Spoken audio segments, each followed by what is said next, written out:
it's an impossible shot.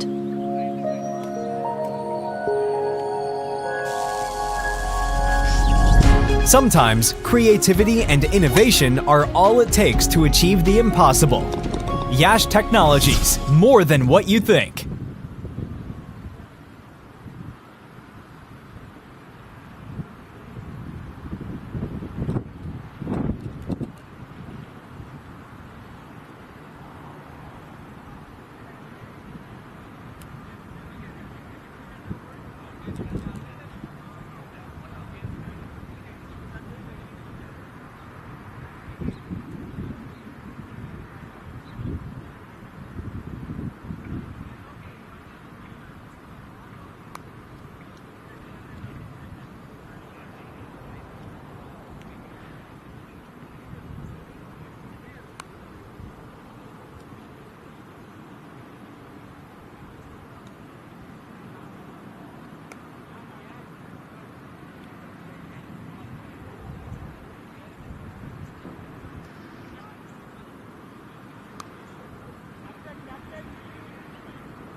Knights CC are taking on Nirvana CC, and this is the grand finale.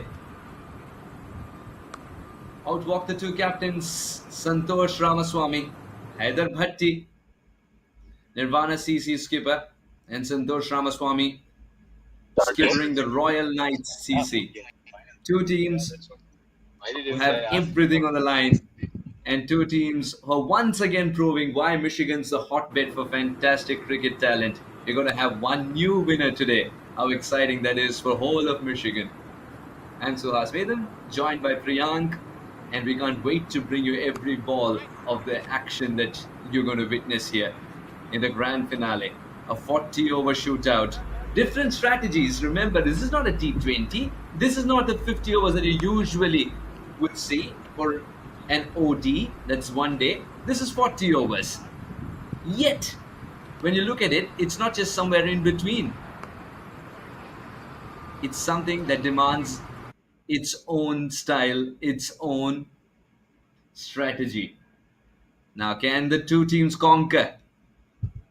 This is the grand finale. Royal Knights CC, Nirvana CC, the two captains are ready. And the coin will go up in just a moment.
Santosh Ramaswamy, the skipper of Royal Knights CC, along with Haider Bhatti of Nirvana CC.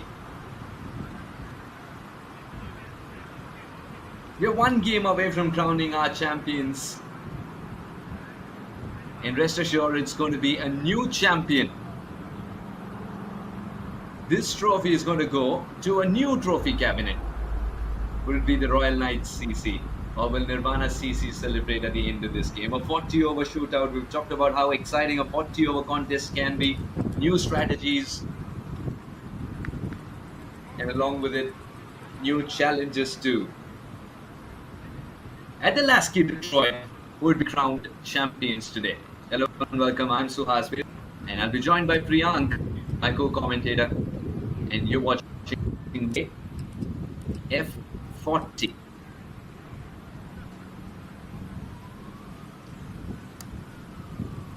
Any moment now, we'll have that coin go up in the air. The two captains wait in anticipation for an all-important toss in the grand finale. You want to be in control. You don't want to give even an inch to the opposition. And it all is a battle called the flip of the coin. And in a between. I like it. I think, shall we go with this? Okay. Good morning, Captain. On making it to the finals of this year's Michigan Cricket Association F40 tournament. A long season, very well fought. Best two teams, as we can see from the points table as well. Almost unbeaten, 1 or 2 games here and there, but excellent cricket overall. So, two deserving teams here playing the finals. So for the final today, I'm Karthik and this is Kiran. We have the scorer Mani as well, a neutral scorer, and we have 6 camps covering the F40 final. Four static camps and 2 rotating camps. So we'll have, and one extra thing from normal is that we have the umpire review. The teams cannot ask for the umpire review. It's on the umpire's discretion that we go for the umpire review. It will cover runouts, stumpings, no ball above the waist, no ball check, the boundary check, the boundary catches. So and if the ball has carried or not, so whatever is there, yeah, fair catch. So we have the we have that. So we have the stump mic as well today. So that's one additional thing. If there is no conclusive evidence from the camera, then we'll go with the on-field umpire's call. So again, teams cannot ask. There is nothing for catches or LBW anything as such. Like there is no player review. So yeah, any questions apart from that, or Kiran, do you want to add anything? Nothing much. I mean, yeah, just play the tough game, play good cricket. That's what we're expecting here. We'll control the conditions. We are here to have the best game possible for you all. Nothing. We don't want any of our players rushing in or anything. I know you people are professional enough. We played a lot of cricket over the seasons over here in Michigan. Both are season teams. Nothing much. We'll make sure that the game is there and run perfectly. One question: how long is the break? 14 over 28. 14:28, 5 minutes on the field. 7 minutes. 5 minutes. They might open at. Just a consideration. Yeah, I mean, if one of them has to go, then yeah, they can run in quickly. It's close. That is very far. The restroom is not like, It's not yet open. It'll take 5 minutes to go in. I mean, even that bathroom is not. Yeah, so that's what I'm requesting. Yeah, that's right. If the situation demands, Yeah, somebody's going yeah. out, let's say that. Yeah, we'll be considerate, so that's not an issue. Yeah. Situation arises, then we'll do Yeah. And the other thing is, since there are 2 neutral umpires, we won't be holding any helmets, caps of the batters. You need to have someone from outside, from the player needs to come in. Bowlers, the bowler and umpire will be carrying just the batter's helmet or cap or anything. Water bottles, nothing as such. So you need to have someone from outside. Even while fielding, you need to have the 12th or the 13th be ready with water during the wickets. It's not like we can waste time waiting for them. Also, every 3 or 4 hours, it's not that hot. So every 4 hours for batters, if they want, they can come in, and the batters need to be ready by the time the bowler is ready. Otherwise, it goes under time wasting. So we don't want the bowlers complaining that the batters are still drinking water and not ready. So it's not hot. Have the players ready, like the substitutes ready to get in water and be that. Yeah. So everyone's playing professional cricket. So let's keep to that. Yeah, perfect. Any the teams? No. no, okay. Just some cricket. Yeah. Okay. Good This weather. is the home team. They will be flipping the coin, and Nirvana will be calling it out. On the mat, right? Yeah, on the mat.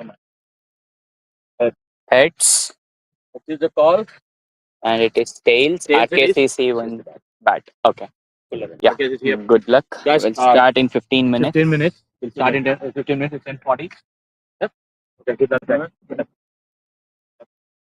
5 minute और दे दो ना, अभी interview हो रहा है. Yeah, we are done.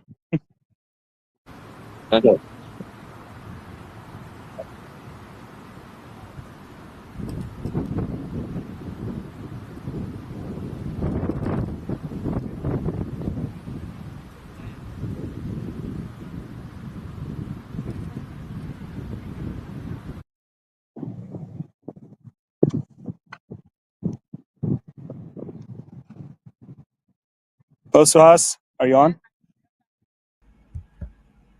Absolutely.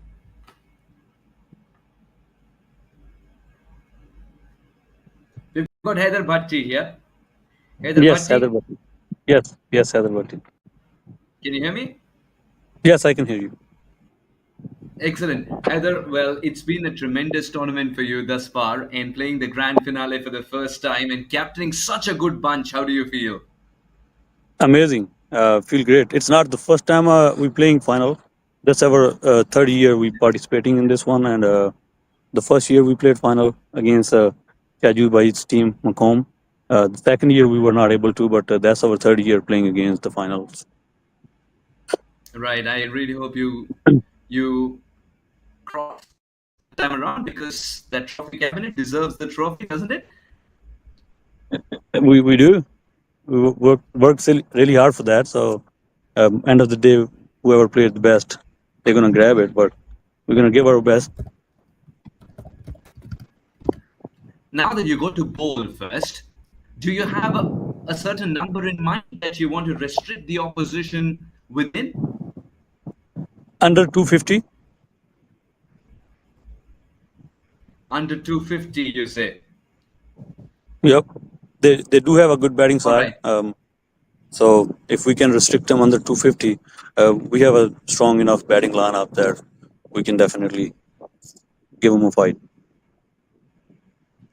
Other and finally, how does it feel to be the skipper of such a talented side once again, especially as someone seen the transition of the side, as you say, it's been 30 years, it's not a small amount of time. Yeah, it's three years. Three, not 30. 3 years, yeah. Yeah. I mean, we've been bringing a lot of new talents and giving the opportunities outside talent, like good players. We're blessed enough to have a good relations with them, and they come in and they support us and play with us. And I'll tell you what, you've been excellent as a skipper as well, doing the one percenters right. All the very best for the final frontier, Thank you. Heather. Thank you. Thank you. So that's the news from the center. Hello. He's got a ball first. But how can we let Santosh Ramaswamy go away without a chat with us? Welcome, Santosh. Hi, how are you? All good, Santosh. How excited are you? The sun is being kind today in Lasky, Detroit. Yeah, it has been kind, but we're batting first. I hope the sun was out or coming out sometime soon, obviously. Yeah. Santosh, I'll tell you what, Royal Knights CC, a very different kind of a side because you've got, I saw, a lot of characters in the side. Does that help the team as a whole? I mean, you're saying in terms of team personalities? Oh, absolutely. Not a dull moment in Yeah. the dressing room, I No, heard. no, yeah. That's been our style of play. So, for an example, we have the youngest in the team is 16 years old, and our average team age is 28, 29. We're a pretty young side, and you can see that on the field. They're very fiery and like they go all in most of the time, which has helped us in multiple situations. So, yeah, I'm embracing it and enjoying it. Absolutely, Santosh. Now, as a skipper, it's not been an easy ride for you. Now that you see a side is just one game away from lifting that coveted trophy, firstly, how do you feel? And secondly, how well prepared do you think the boys are for today? No, we are well prepared. We've been having a really good season so far. We have bet all the teams except for the team we are facing in the final. So it's a very good opportunity for us to make it a clean sweep, win all 10 teams, and lift the cup. So that would be the icing on the cake. All right. Finally, any number that you have in mind? Yeah, I'm expecting something around 240, 250 would be ideal, considering the conditions and the way the format has been going this season.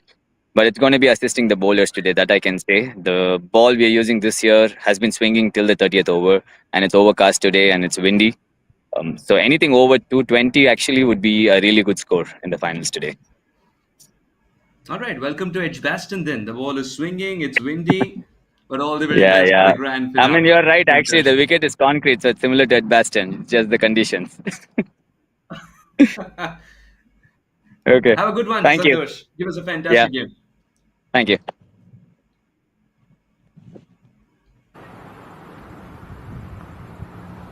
CC, Santosh Ramaswamy has got to put the runs on the board, and Nirvana CC, either Bhatti and co have got to find a way to score one more and get the coveted trophy home. It's going to be an exciting contest, and that's what we can promise you. I'm Suhas Vedam, joined by Priyank. Very warm welcome, Priyank. What an exciting contest we have on our hands, the F40 grand finale.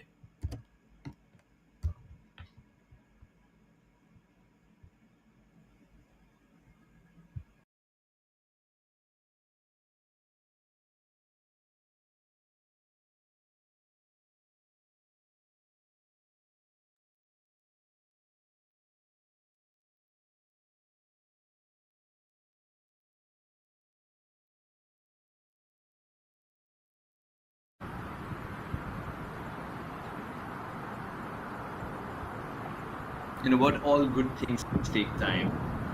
Priyank match is going to take a little to get going very soon here. Until then, let's do a little recap. The Royal Knights CC will be putting the runs on the board. Won the toss and Santosh Ramaswamy calling the right side of the coin.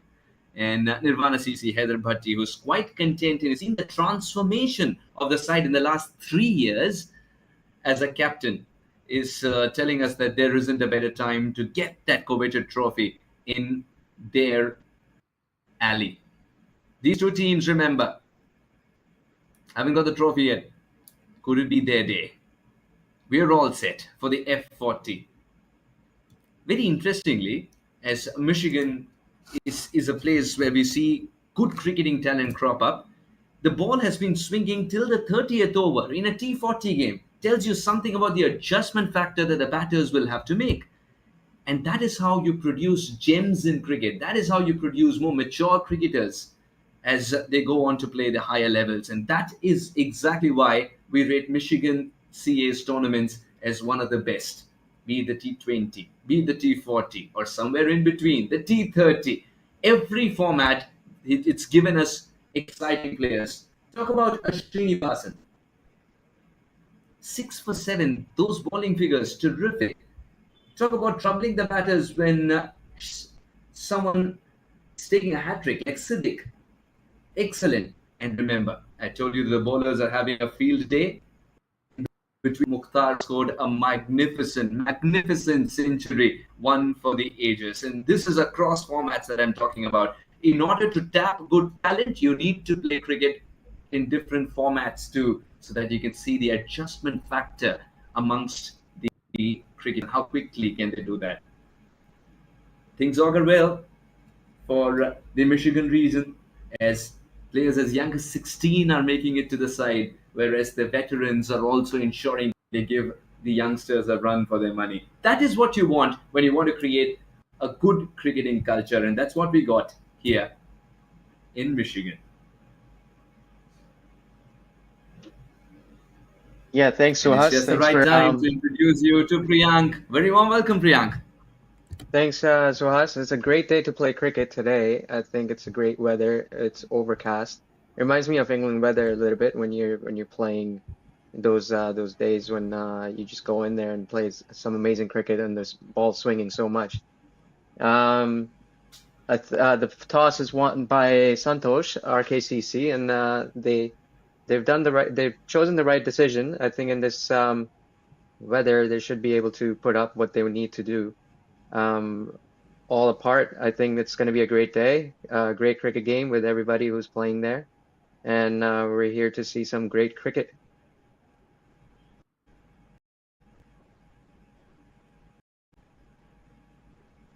Santosh. Absolutely, Priyank.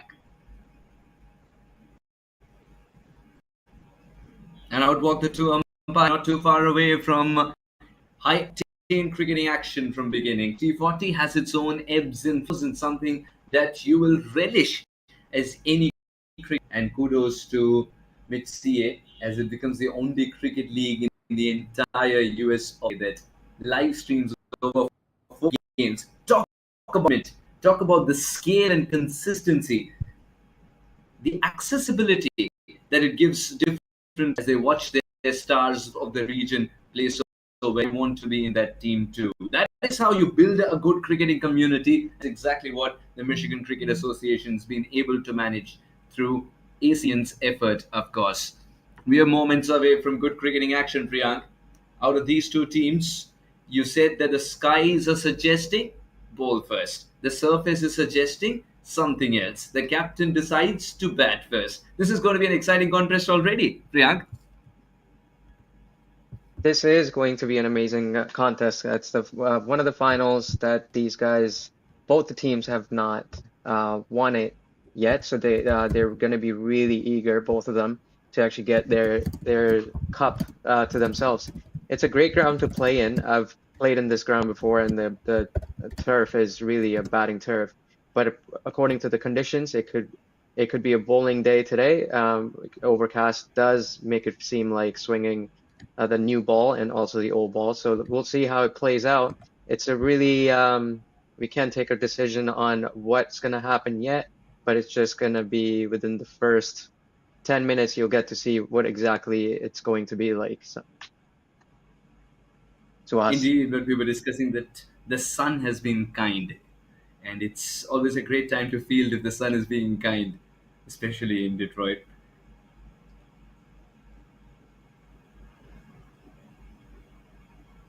Now, two Yeah, very Detroit is contrasting sides. yeah, Detroit is a bit chilly because of we're reaching in Toronto, where I'm from, we're reaching weather like really chilly around 16 degrees. I think Michigan has the same temperature going on over there as well. So it's gonna be a fun game, and it's gonna be a fun time watching them play. They got their hoodies on, their sweaters on, so it's gonna be challenging on the body. Let's see how they take it to us. Absolutely, Priyank. The hoodies are non-negotiable part at this part of the world and during this time of the year. Having said that, the two got to make sure that the first 5 overs they gain some momentum, make sure that the wickets are intact. It can be a windy affair. The ball will move late into the day, and to plan your attack accordingly in a T40 game. Remember, the first 8 overs will comprise of the power play, Priyank.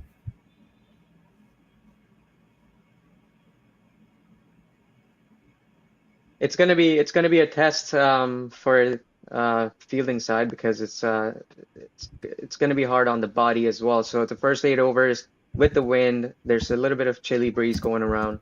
So that's gonna really set the tone of the game, how they'll actually start. It's gonna be an exciting one. We'll see the bowlers really working through this and try to win this final as they're out in the field. They're about to do their team meeting, and then we're gonna start in about another 2 minutes. So Has. Indeed, as they disperse with a lot of flair and they disperse with belief in their heart. This is the final frontier. One game away from the ultimate dream of winning the trophy. And he believes his boys are ready. Santosh Ramaswamy calling the right side of the coin wants 240 at least on that board at the end of this innings.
So as the batter is marking his crease and his stumps, he's taking the guard. We're about to start our first ball,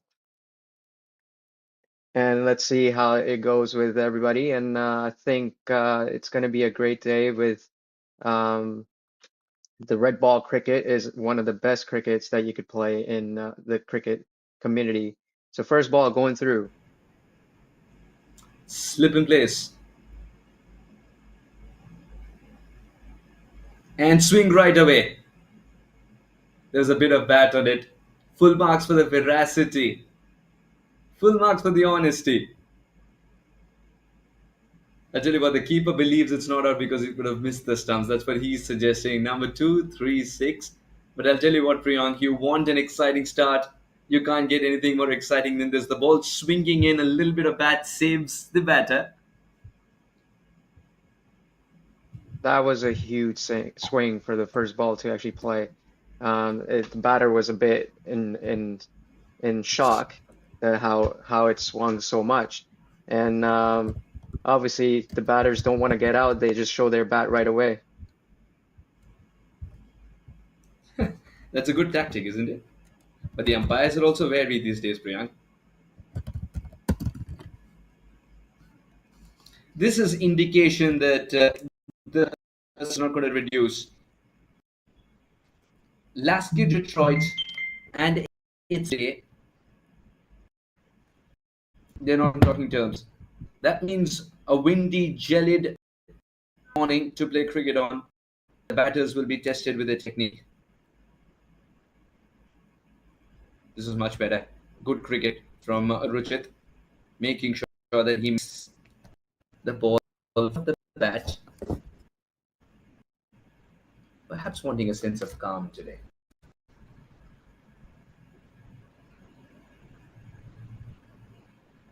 First sign of aggression. Remarkable save.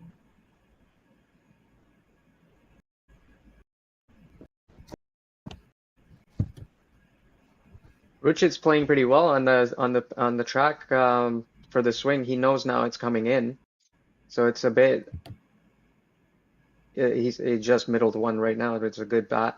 So he actually understood that Naseem is just going to bowl him in swingers, and the first ball was a bit challenging, and then he understood the whole pattern, and now he's actually really playing him well.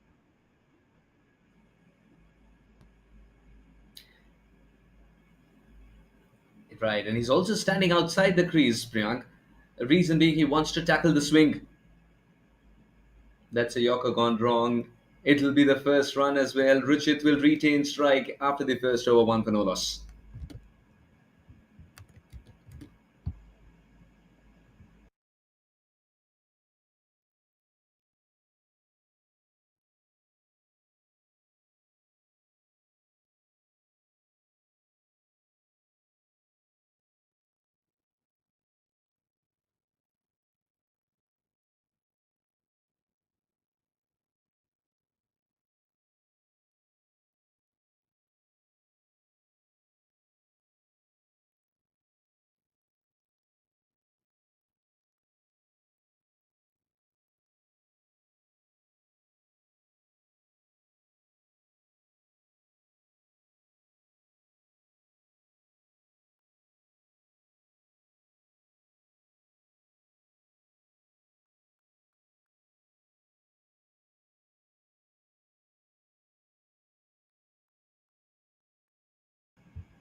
The captain would be tempted to look around and see who the swing bowlers are going to be.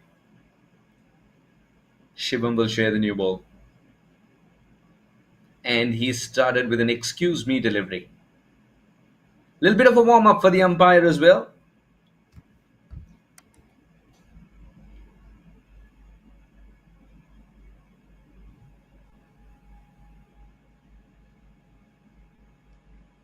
Dilbar is operating with a swing, with a slip in place, I beg your pardon, with a hint of swing.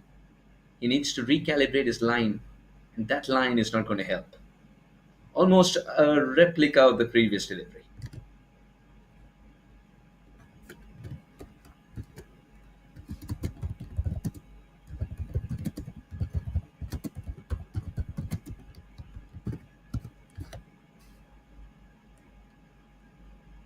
Is once again straight down the leg side.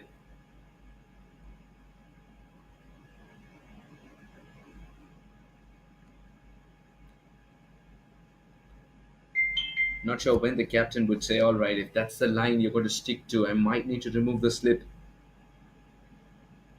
For the left handed Mahindra, that line would be perfect.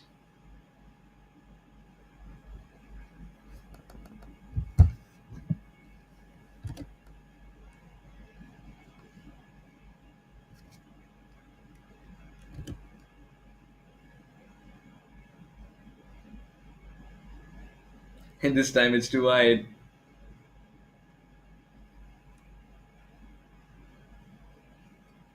Seems like it's going to be a long over for Dilbar. Priyank?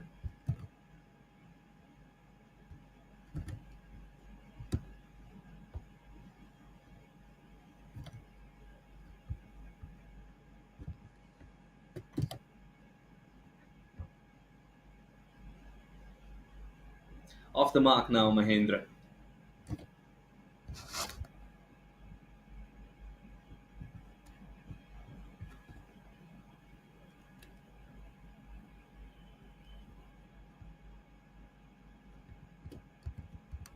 Wicket.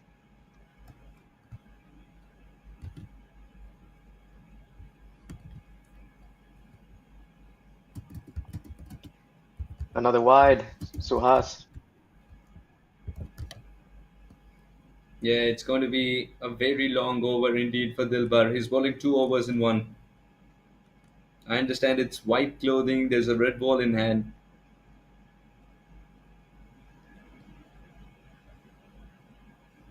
But the white deliveries will be given as white deliveries.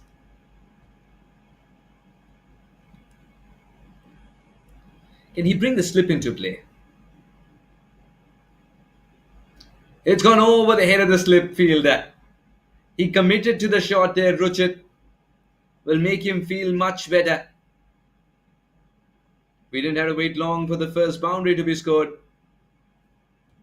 Priyank? Yeah, so the slip, as you said, was going to come into place, but it went over his head. So good start for Royal Knights, and I think they got a good score up just in 2 overs. That's a good ball, and then just beating the batter.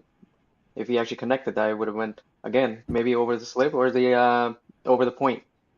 But a great start, and I think the bowlers need to tighten up a little bit from Nirvana so they can actually restrict them and get a wicket in the power play, and then have them slow down. Suhas.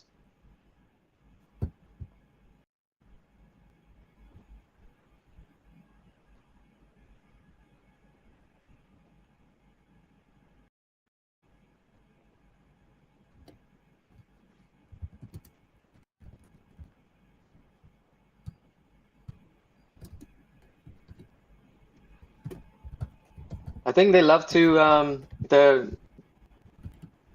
play that cut shot, especially Ruchit is really emphasizing on playing the cut shots, and it goes over the slip.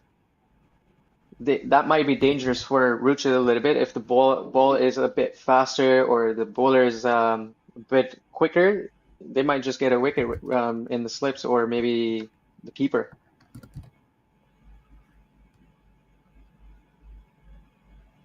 With this kind of a field set, that shot is indeed on. Absolutely right. 2 overs gone, 12 for no loss.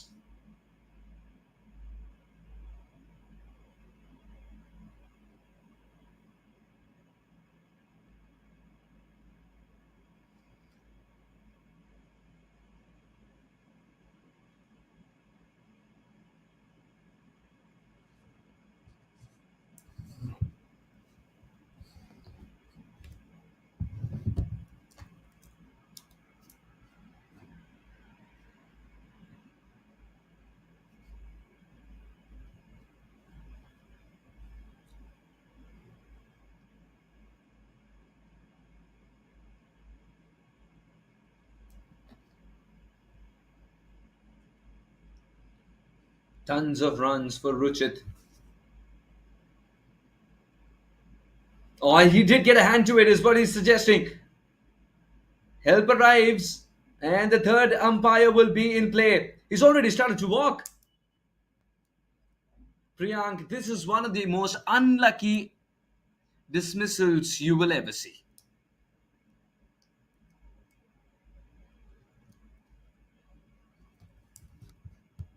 This is really unfortunate and for the batting team, but really lucky for the bowling team because the runs were leaking and they needed a breakthrough, and this is what they found, and this is how they did it. So before they could go to the third umpire, and I love how we have all the cameras set up for this league game. This the batter just started walking, and it was very unfortunate and a good thing for Nirvana CC.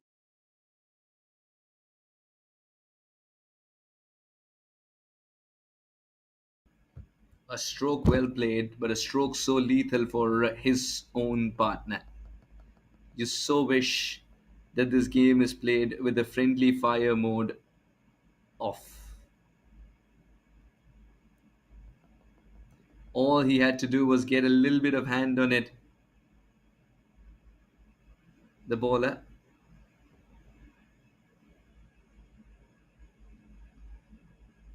Let's have a look at it again.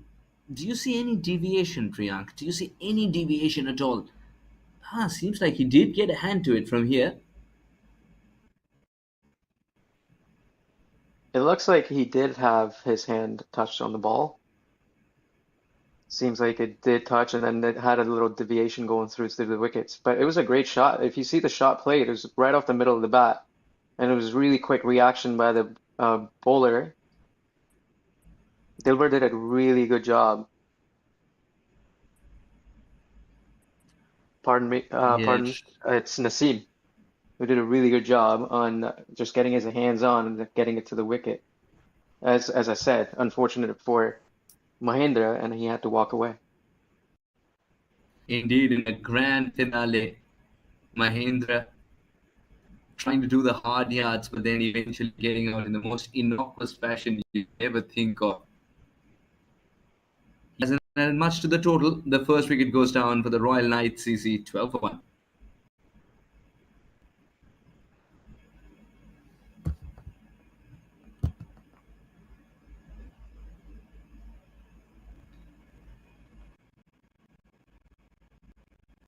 Oh, he did get a hand to it, is what he suggests.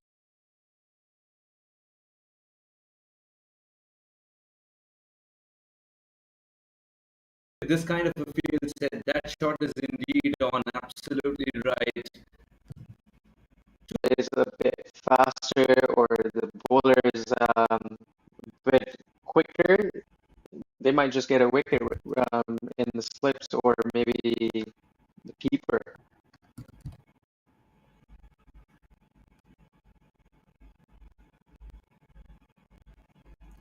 With this kind of a field set, that shot is indeed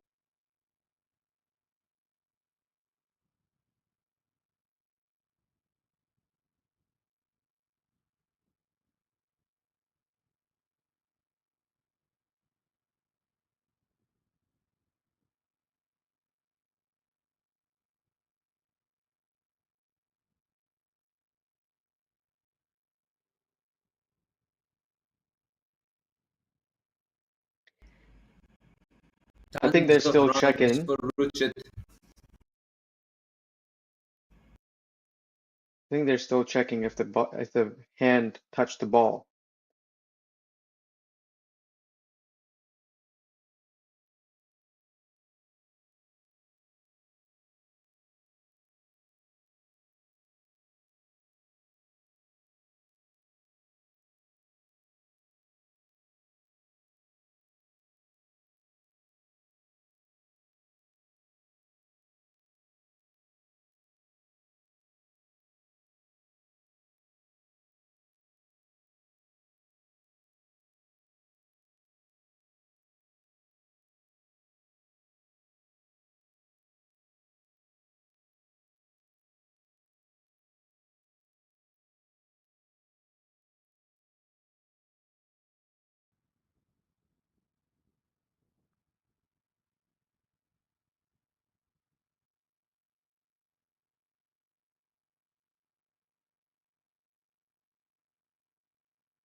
Oh, he did get a hand to it, is what he's suggesting. Helper.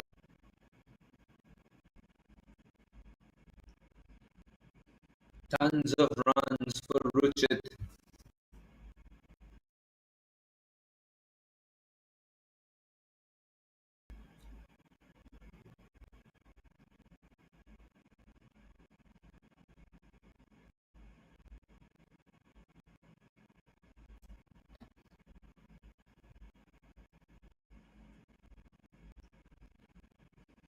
Tons of runs for Ruchit.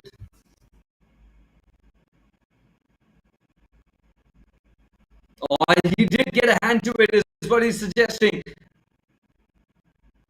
Helper arrives, and the third.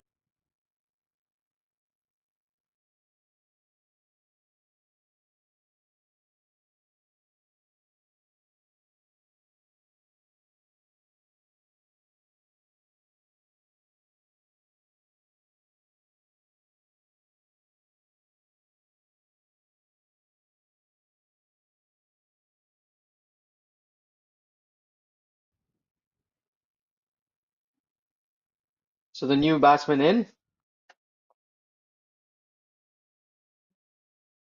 we have Mahin.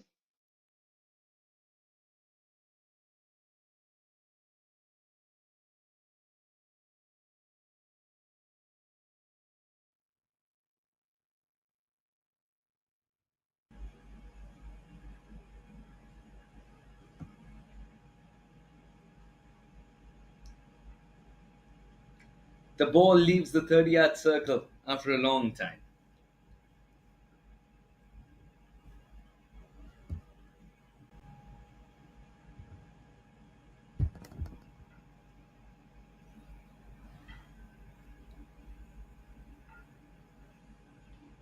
Maheen is a new batter and he's got some mending work to do. It's not exactly the kind of start that the Royal Knights CC were dreaming of in the grand finale. It's a very dangerous shot to play as well. For the ball coming in with a hint of swing, playing away from the body. But he's standing outside the crease. Priyank, once again, indication that the sun is playing the hide and seek, but the ball is swinging. Not from the best part of the bat. Would have had his heart in his mouth. But Maheen's off the mark. I think Priyank? Mahin's trying to take on the bowler. He first ball he came in, he powered the shot, and then the second ball, Mahin tried to actually whack the first six. So let's. Oh, there you go. There's an edge right into the hands of the keeper. Just before I was talking about it, I was if the bowler was a little bit quicker or to the wide of the off stump, there's going to be an edge and to the keepers, and it's the same way Ruchit departs, and he scored 8 of 13. Would you believe Suhas. it?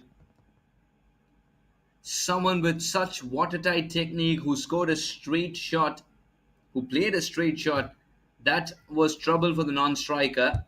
This time hanging his bat outside of, trying to ride the bounce, gets the edge and an excellent catch by the keeper. The plan works for Naseem. That brings an end to Ruchit's inning for 8. The second wicket goes down. And in walks Abhilash Reddy. Now 2 new batters at the crease. So far, this game has belonged to Nirvana CC. Yes, they lost the toss, but they've been good enough in capitalizing on the mistakes of the batters and preempting a few too. Barring the second over, they've been right on the money.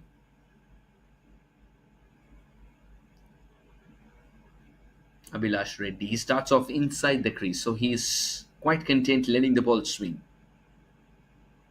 Big Close. appeal. That's I think close. he's in That's trouble. foul. The finger has gone up. You had to expect this. He's taken that middle stump card and the ball is swinging indeed. It will be a slow trudge back to the pavilion. Suhas, just like you were What an talking over about, this from Naseem, Priyank. 3 wickets already. One run out this in which is he was involved. amazing. This is amazing bowling, and just like you talked about before, you said the batter was standing outside of the crease to kill this the swing. He was inside this crease, and the swing just took him out. Pretty much, like he had no idea how big of a swing that can be when it left the hands of Naseem Suhas. Dear oh dear. He had to be better than this. Yes, he's in all anticipation while he's appealing that the finger will go up, and it did rise. From this angle, it's difficult to say if the ball would have kissed the leg stump or gone past it. But he did look like a sitting duck with a middle stump guard missing a pretty straight ball. It started to move, yes, but it started to move very late. Kudos to Naseem and his skill. He has wreaked havoc in this grand finale. Priyank, Naseem is doing so well. He actually, from the get-go, from the first ball, swinging in, the batter had to, I don't know if you remember, like the first ball, the batter had to just edge it into his pad. And it was really hard to play him in the beginning.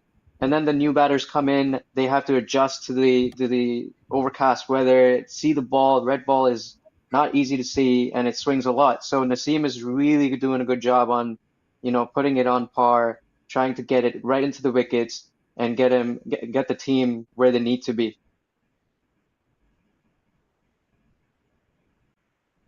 it's imperative now, Priyank, that Naseem is doing well, so Dilbar has got to find his mojo. So far, so good for Dilbar is what I would want to say in this over. He started off with a wide delivery, still, it's not his first wide delivery. He's struggling with his line. Earlier, with Mahindra at the wicket, you might say that it's a righty-lefty combination which could have troubled him a little bit. But that wasn't the case either. Right-hander, he went down the leg side, and now he started off with a wide delivery. At some stage, the captain will have a word with him. But you cannot leak runs. This is the final. You've got the opposition with the scruff of their neck. Their engine room is back in the. It's only 17 on the board. While Mich-CA need a period of calm, Priyank. Yes, Royal Knights are actually taking, even after the 3 wickets, you see the new batters coming in, just trying to, like even Mahin is trying to whack it for 4s and 6. He's going too hard on the ball. He's not thinking that he has to still play 36 overs to go. And for me, it seems like he's trying to get the score going. He's trying to get a power play. He's trying to take advantage of the power play. And from what I'm seeing, also Dilber is all over the place right now. He's bowled too many wides, and now his over is getting really expensive. So I think Maheen is really taking charge on getting the runs going. And you could see like how he opens his leg and he's trying to whack the ball for 4 or a 6 over extra cover or maybe over point. Suhas, what do you think? Absolutely, Priyank. And now it's getting even windier as you see some red element fly into the frame. Or this one has not connected. It's gone straight up in the air and will be pouched. Dilbar has also got a wicket, one that he gets right. Dilbar produces a wicket. That extra bit of bounce does help. Things auguring well for Nirvana CC. And the Royal Knights CC have chosen to bat after winning the toss. And it seems like they've forgotten how to. Would you believe it? Maheen, at a time when the shot was not called for, decides to attack despite 3 wickets in the power play already. I think this shot owes an explanation, Priyank, once he gets to the dugout. Well, every ball he played, he looked like he just wanted to get runs, like he was playing a T10 cricket. It's not It's not something that you want to do at this moment because you've lost 3 wickets within the first power play, and then you're trying to whack the ball outside of the park. Every ball that you see is just a flat bat going through the shot. So I don't know if what he was thinking, that he needed to stay there. Did he need to, did the team require him to stay? You know, there's another 36 overs to go, and if you're trying to go for a six or a four that's really aggressively played, I don't know what you were thinking at that moment to actually go for the shot and not stick around until maybe the last 5 overs. What do you think? Well, Priyank, oh, this is much better from Dilbar. Oh, not with his front foot though. His front foot has misbehaved. It's a no ball. Just when you felt that the curse called wide delivery has been lifted from Dilbar's body, this one comes through. It's a no ball, and he's got to fight this one out.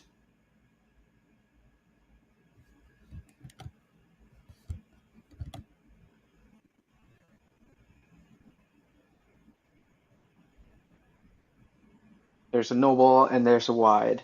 With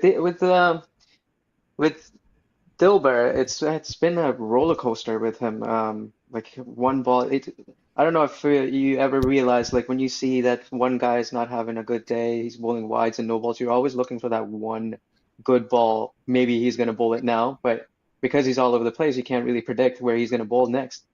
So it's really hard to actually, apply yourself into the game. It's so hard, right, Suhas?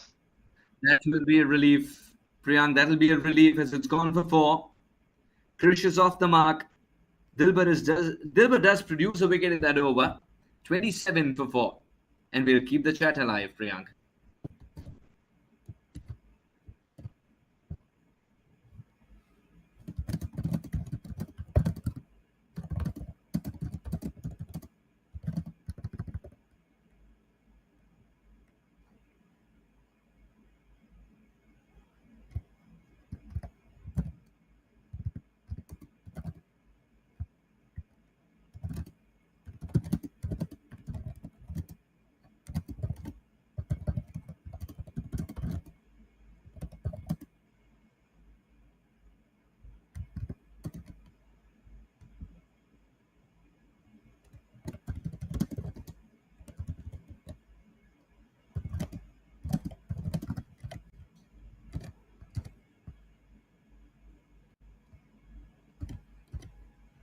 Naseem.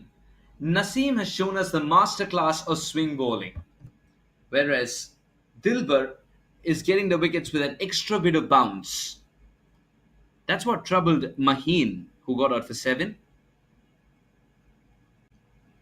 Out of all the bowlers we've seen so far, Dilbar is the last batter you would want to play that shot to because he's got the height as well to generate extra bounce.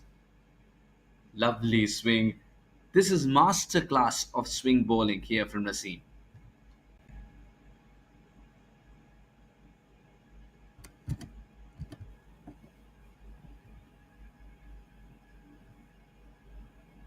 Yeah, Naseem's doing well. Naseem is a slow, swinging bowler. He actually does pretty well with his line because he knows he's going to swing it that way. Um, and he really gets it really nicely done because bowlers like these are dangerous. If you bat it against these kind of bowlers to us, it's very slow. They swing the ball and then you come in early to the shot, so it's very hard. And with Dilber, he's a quick bowler, so he doesn't swing as much as Naseem, and it actually gets Naseem more wickets because people or batters are committed to their shots, and then the swing comes after. So it's really hard to play those kind of bowlers. Dilber is just as straight with the height. He gets a little bit of an extra bounce where he could get a little wicket, or maybe batters would hit him for a cut or a pull shot. So I think Naseem's doing really well, and Dilber needs to just catch on his line, and then I think both bowlers would be really dangerous for the team, Royal Knights. And from what I'm seeing, it's really Royal Nirvana on the top, right to us? Absolutely, Priyanka. Look at this delivery, the change of angle. And it's challenging the outside edge once again. Marvelous over this from Naseem. 27 for 4.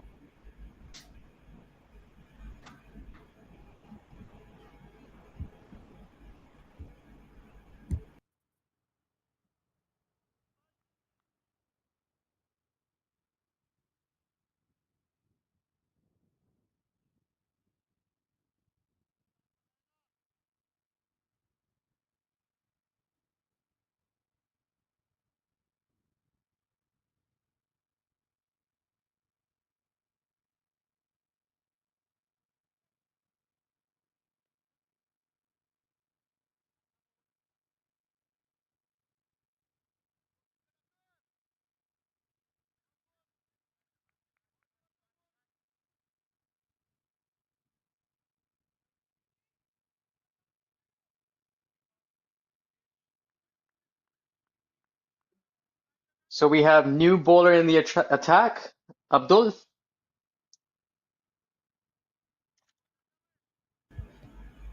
Abdul, looking at his stature, he's got to follow Naseem's book here, Priyank. Oh, that And swung he in did. and swung in sharply. Once upon a time, there were 3 stumps. He was able to get through a defensive shot and still make sure the off stump is a thing of past. Wow, what a delivery. Some bowlers do not need warm up deliveries. As you Priyank, you said, will he be needs in to awe. follow, as you said, like he needs to follow with Naseem, like what Naseem's been doing. And he did exactly the same. Swinging in, slow ball, batter committed into the front foot already before even going into his thoughts, that he can back up a little bit and just play it late. But the late swing just killing the other team. The Royal Knights are really in a huge danger. Like I'm thinking like par score maybe 100 runs and the whole team would be collapsed. Dear oh dear. He's actually played around it. The bat did come down in a straight fashion, but the ball has actually missed the outside edge and still hit the off stump. Tells you how much he was trying to be compact, but he totally lost the line of the ball. What a delivery from Abdul. And I think, Priyank, what helped Abdul is also his release point. He's working away from the set of stumps to create that extra bit of doubt in the batter so that he plays the wrong line. In walks the skipper Santosh Ramaswamy. His picture is such something that's suggesting that the world stays silenced, but at the moment, it's his side which has got to find a way to roar. They're whispering. He started off positively. He's got something Dhoni like about him. Not just the way he played the shot, but also the way he takes a walk, unstraps his gloves, then puts them back on. Wow, so much to unpack in the last 30 seconds. Priyank, what a delivery this from Abdul. Can he stick to the same line? Go away from the set of stumps? You'll see Santosh is actually playing him really late. Like all the other batters that you've been seeing, and I've played against Santosh and I've seen him play as well. He's got a good technique. He knows what he's doing, and he knows that he needs to play late because it's actually a slow bowling in swinging coming into the batter. So he's doing a really good job in playing it flat, straight with the straight bat. All the other ones that you see that were there, the batters that were playing, they were just going flat bat instead of the straight bat. So you'll see the difference. Like he just plays that really straight and then works around the swing. So I think Santosh needs to really play the captain's inning, and to save his team, he needs to talk to his other partner and make sure that they can stick around minimum, I would say, until 20 to 25 overs, just them just playing to save the team for now.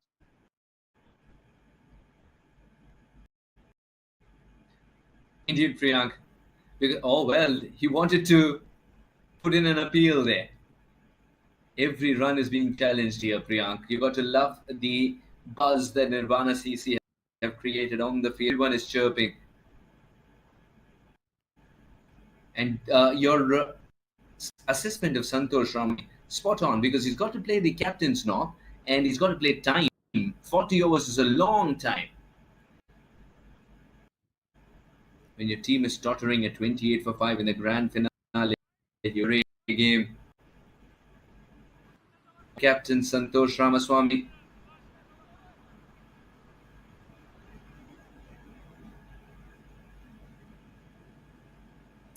Priyank, we were talking about Santosh Ramaswamy having similarities with Mahendra Singh Dhoni, apart from the skipper stature.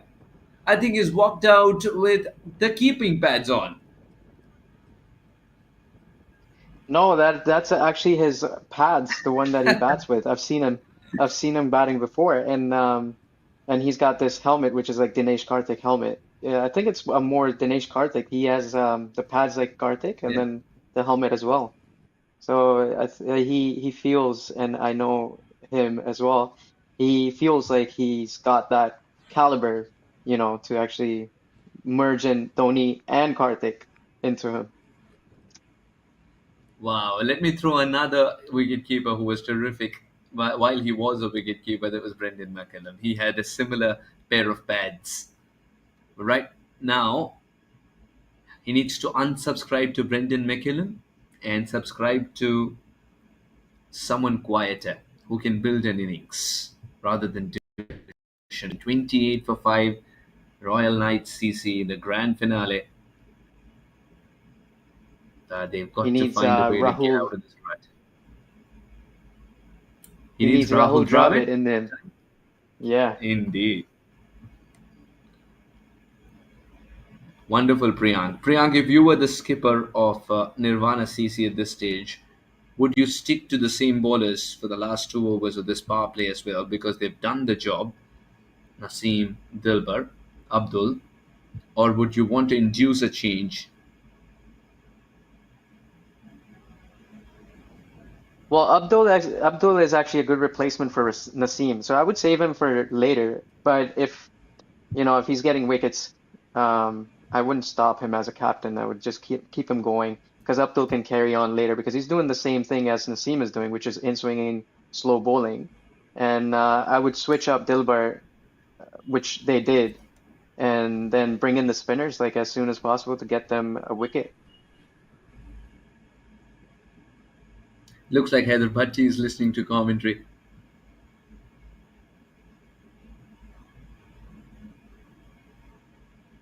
Very well defended. Santosh Ramaswamy realized that this ball is going to be slower than he expected, but he was waiting for it, meeting the ball as late as possible, right under his eyes. Everything augurs well for him at this stage, except for when he glances at the scorecard.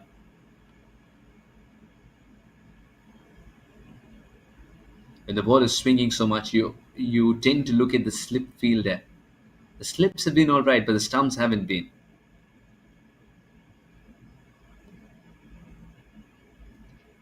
You see what Santosh is doing now? He's actually trying to cover the line, and he's batting outside of his crease, I think. From this look, it seems like he is just on the crease. He's a good batter. He's a great batter. I think he could stick around. If he could stick around for a little bit, they might find some stability as they're playing. Oh, that's a good shot. It's going for four. See, as I told you, like he's a great batter. Like Santosh actually plays really good on his pads, and he likes to cover the line, and that's a great shot to actually hook or pull shot to the boundary.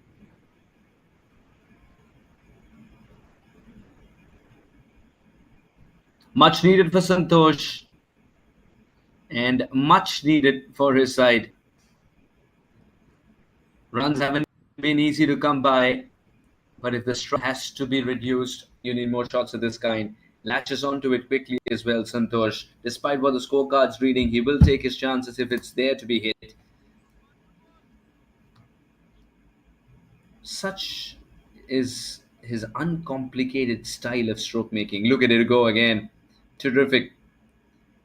The risk factor is minimized as he hits it down on the ground. But the outfield can be a better friend. On many grounds of the world, that could have gone for four.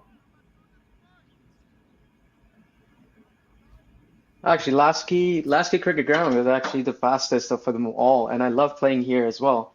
It's one of the best grounds you could play in. But talking about Santosh playing his part in the team, the score is looking amazing, but it's just the wickets that they've lost 5 of them in just quick time. It's not even power play and it's 5 down. So hopefully Santosh and Imran can pull it back for the team.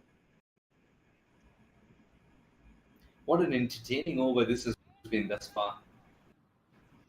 Oh, now run as well. You go throws.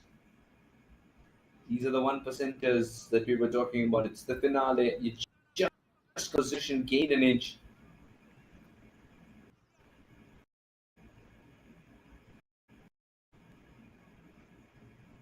Tried his best there.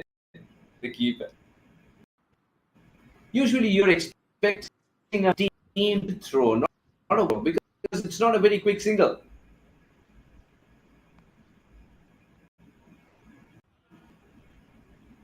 Very even over this.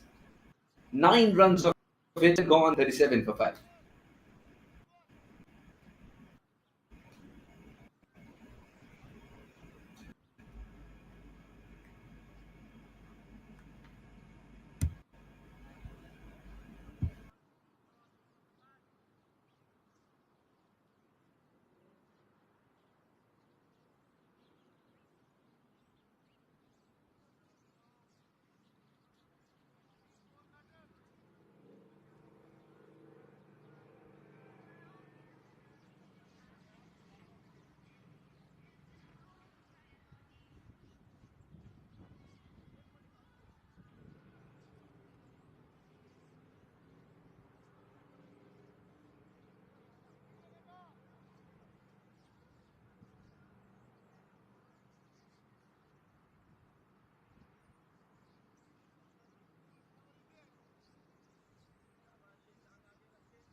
Outstanding from Abdul. He wants to continue the same line of attack.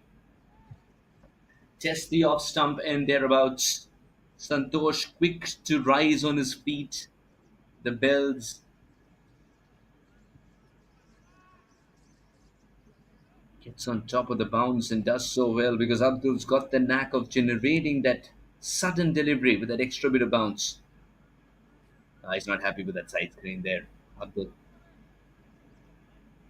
Santosh rather. But what it does, it allows Abdul to get a few more breaths before he steams into the next one. Oh, that's an uninvited visitor.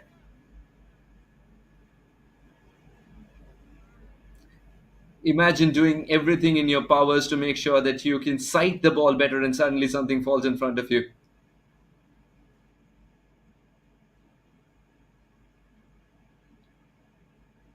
Heart goes out to the keeper, actually. He's done so much already for his side. He can appeal, he can take those high catches, he can try and tame the wild throws and suddenly also be a fielder as he realizes fine leg is too far away. Priyank, you sign up for so much when you're a keeper, isn't that the case? Oh yeah, as a keeper, you have to focus on every single ball that's coming to you. I think this is great to see in Lasky Cricket Ground how the final's been running and how they're so excited and they're so energetic in the moment. They don't think how hard are they going to fall, how fast are they going to run, if there's going to be any pull or injuries. They don't think that at that in that moment when there's a final, you got to put your body on the line pretty much and just fight your way through to win the cup for the team. So I think the keeper is doing a really great job and he's running around. Look at him, he's still jogging, getting to his place, hopping up and twisting and turning. It's one of the best things to see, and he's in the game. He knows what he's doing. He's watching the ball every single time, and he's running to the wickets whenever the ball goes to the fielder. Right, Shulas?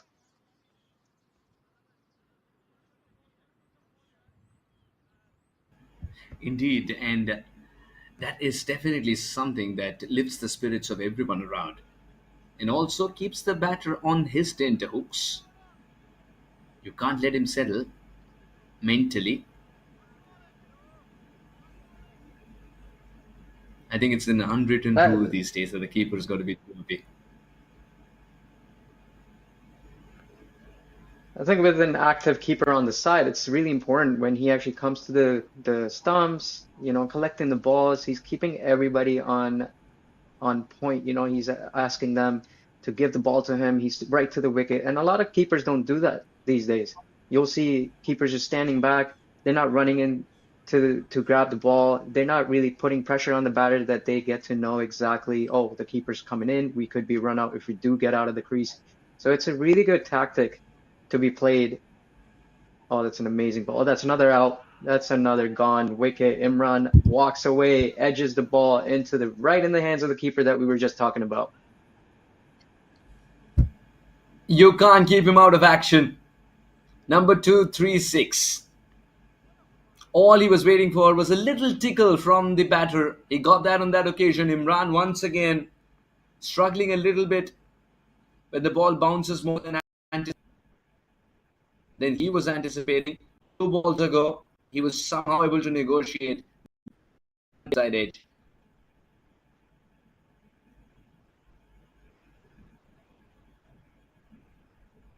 In dire states now, the Royal Knights, after winning the toss and choosing to bat first, more pressure on the captain who's still out there in the middle.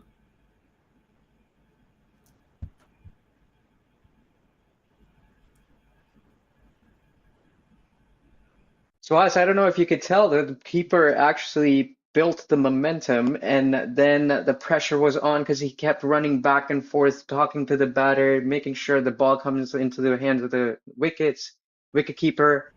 That creates a lot of tension for the other team because they see how the whole vibe is going around and how they actually are on top of them. And with 5 wickets down, the only way that one person can talk to the batter or create pressure is by one person who's behind you. And that energy that he brings in for the batter to be under pressure is phenomenal. And look what happened right after that, when we were talking about the keeper, it just went, the wicket was gone, and Imran had to walk out.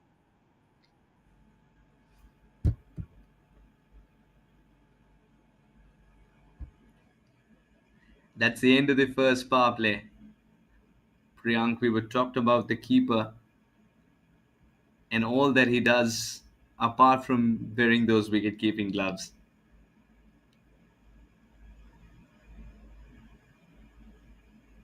Now, more pressure on Santosh Ramaswamy as he's joined by Tamid, the new batter. Because RKC want to put up a fight. At the moment, it's a one-sided affair.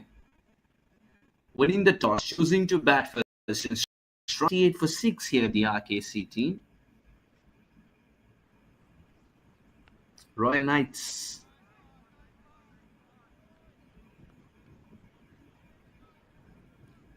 As I told you, overcast weather, ball's going to swing in.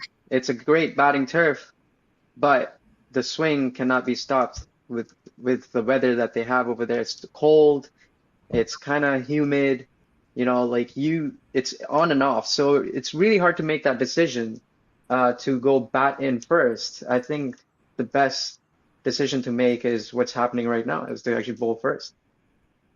What do you think, Suhas?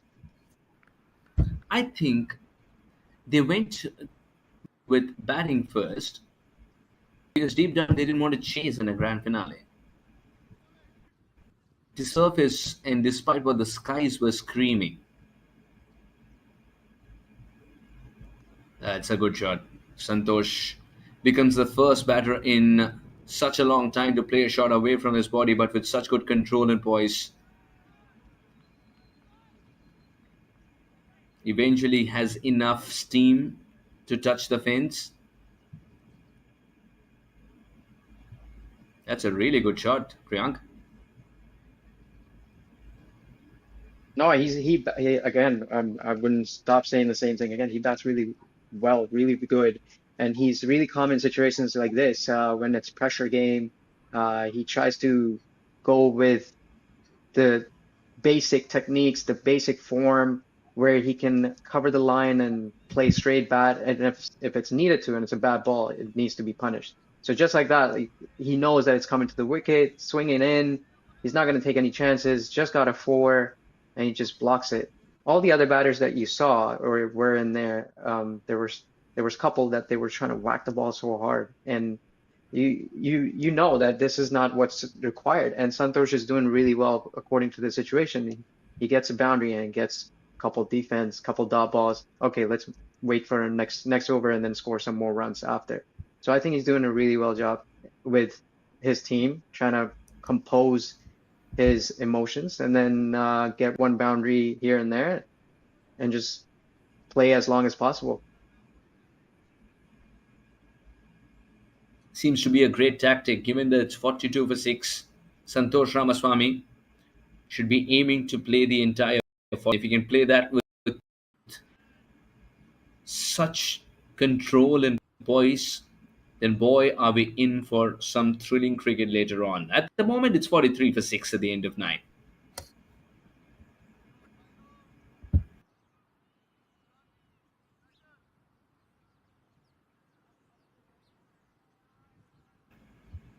Santosh Ramaswamy, the skipper, becomes the only batter to enter double figures thus far. The room of Royal Knights CC in the grand finale after winning the toss and choosing to bat first falters.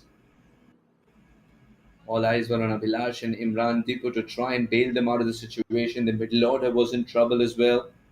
And that means Santosh Ramaswamy has got to shepherd Raj Patel, Sankar Narayanan, the tail, if you want to call them tail enders, that is, because in this day and age, despite it being a T40, anybody can take offense being called a tail ender because the teams decide to play almost 8 batters, then a couple of all rounders, and then 2 bowlers. One bowler who's thorough bowler.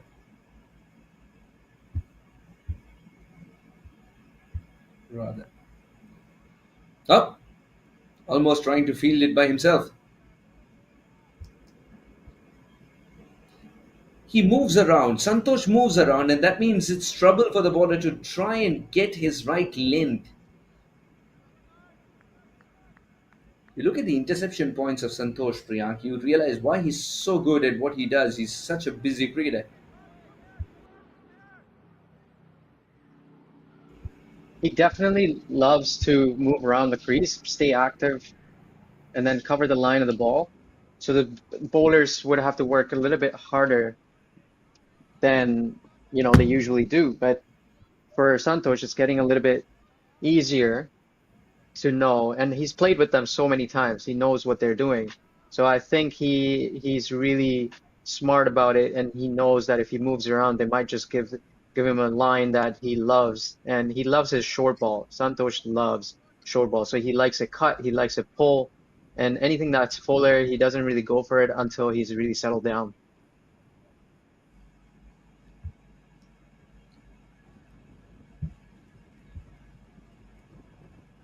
A good effort. The keeper gets to it. It's good cricket all around, in fact. Santosh somehow negotiates it. There was a little bit of venom on that ball.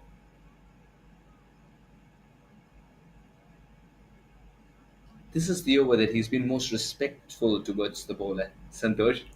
3 dot deliveries and 3 different kinds of deliveries as well in terms of the length. He's been watchful here, Santosh. Oh, good delivery. But Santosh had an answer to it on the leg side. Pushing for yet another. Quick between the wickets. 2 for the shot and none for the throw. Wants absolute risk.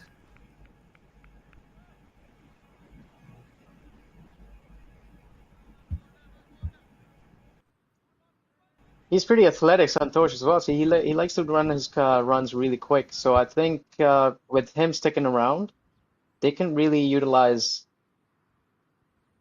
his team can utilize his running and have him just there stick around until the 32nd, 35th over. And the other partner that he has, he needs to talk to them as well, that how they can just build a partnership until the end of the innings and take chances then and there. But right now they need to really survive and rely on these two. The team has to rely on these two batters to get a partnership minimum of 50 to 70 runs. And then from there they can see what they can do.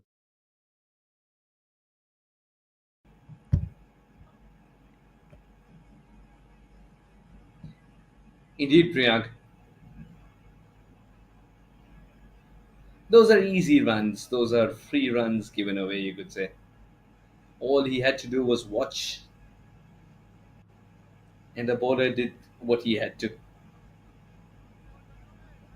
Then good running between the wickets.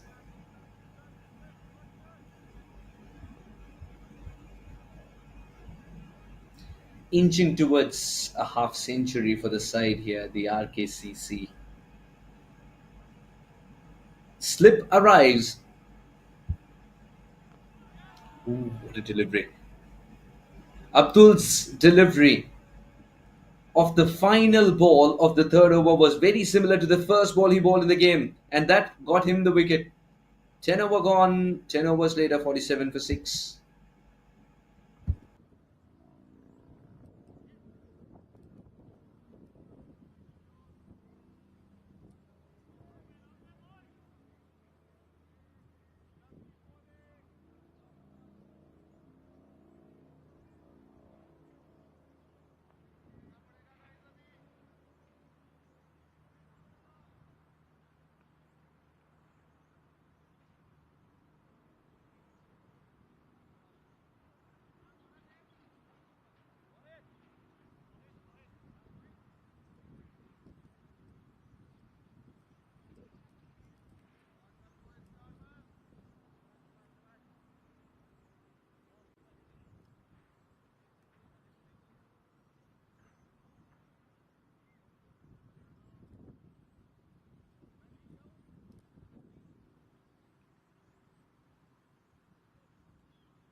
We got the new bowler, Mohit, coming in. First ball was pretty good, a dot ball to Santosh.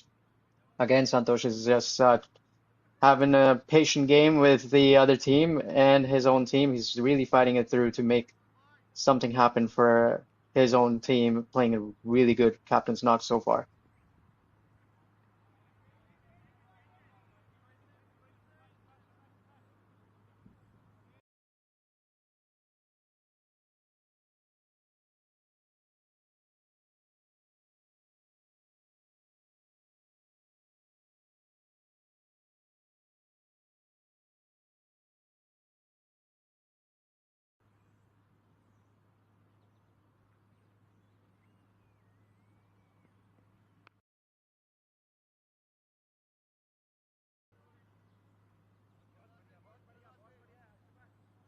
Good single to Santosh. Dammit needs to just stick around and just have a little bit of patient game with his captain and just build a partnership from here. I think the new changes with Mohit as the ball is getting older. I think it's harder to get the swing in now. So it's easier for the batter to come around and just be patient and just play the balls. Good running between the wickets.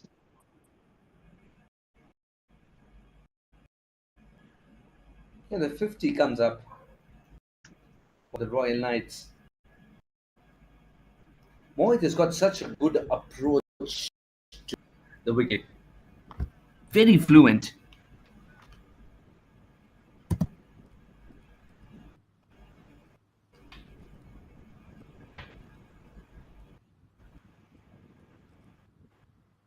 That extra bit of pace.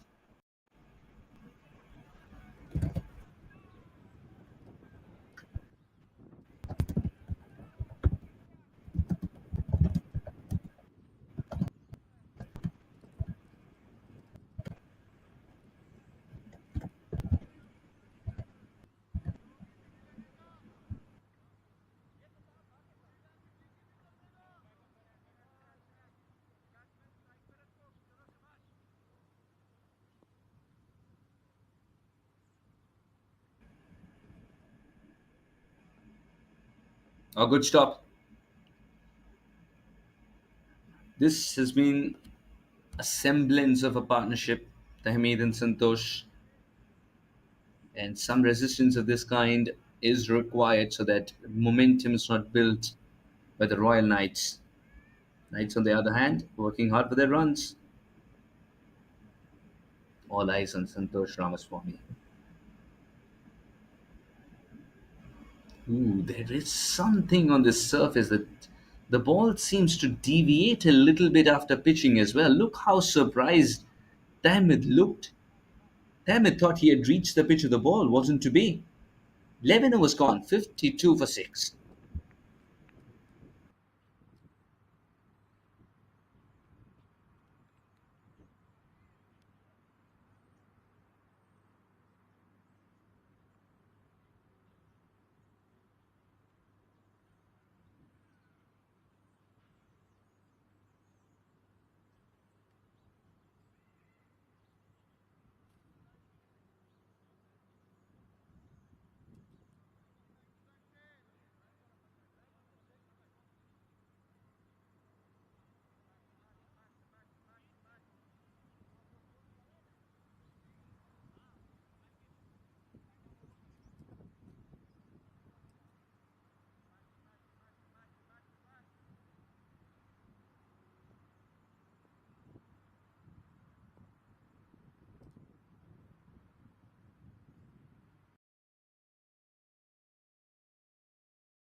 Good, quick thinking, soft hands offered to it, and a single taken.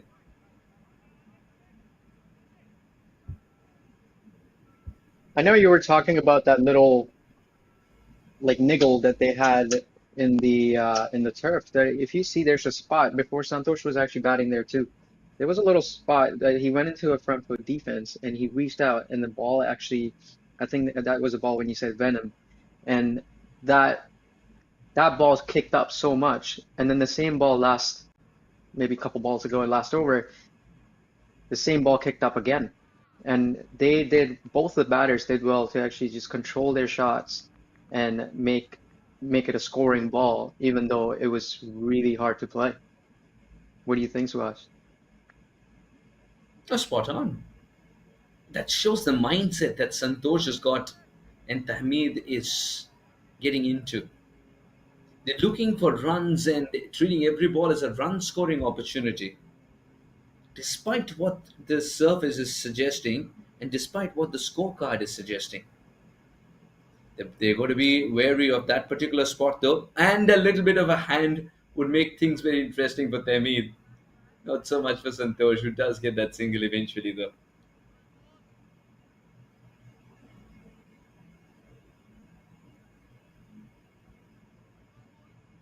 Suhas, I don't know if you Can't. ever seen have you ever seen two runouts like that in a game? I've seen one happens, but have you ever seen a straight back to the bowler's hand and then hits the wicket more than twice or three times? Oh, what a collect by the keeper. All it needed was a little bit of an inside edge. And coming to a question, Priyank, I have not seen it happen two times in an innings. I've seen it happen two times in a game put together, but not two times in an innings. No, in all these years. Everyone's batting outside the crease. I think that's just the trend now. I haven't seen as much swing as it had when the sun had not been out, but still,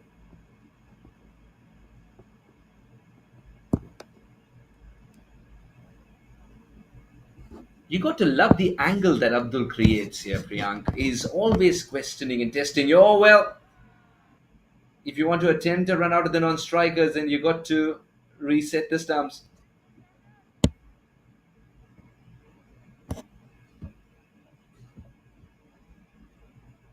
Priyank, have you seen it happen?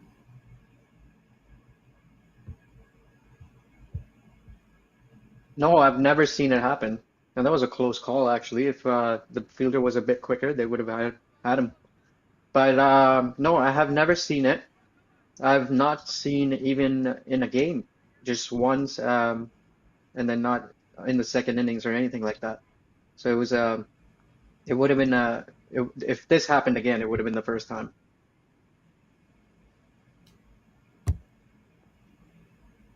Well, this is the Mich-CA, and it's a season of firsts.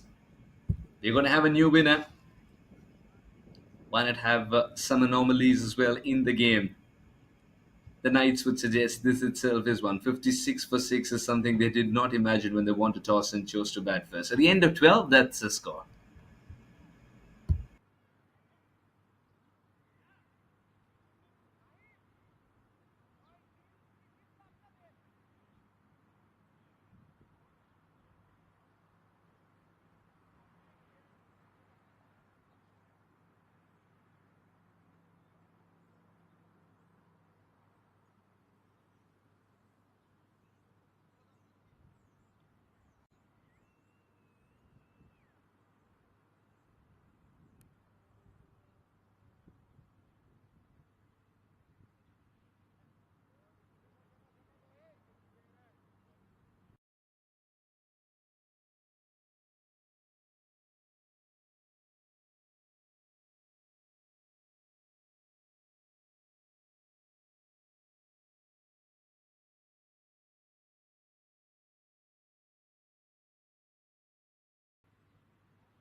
Mohit was looking good in the first over. Now targeting the stumps from the word go. Not a bad ploy.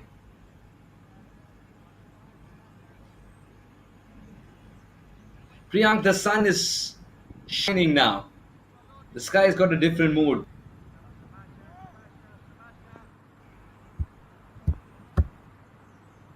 That's right. The sun is out. Easier to see the ball. And I don't know if you've noticed that they're all bowling in swingers. Now Mohit is wearing long sleeves indeed, but this one I thought he was bending his body a little more. He's getting into a very contortive position. He might hurt himself a little, and he's got to be wary of. He's got to be wary of the angle as well that he delivers the ball with, not the angle that is eventually reaching the batter with, but the degrees of hyperextension that his hand is allowed to make. The umpire, I'm very sure, is having a close look at that. We've got some excellent umpires. We've got Kiran and Karthik.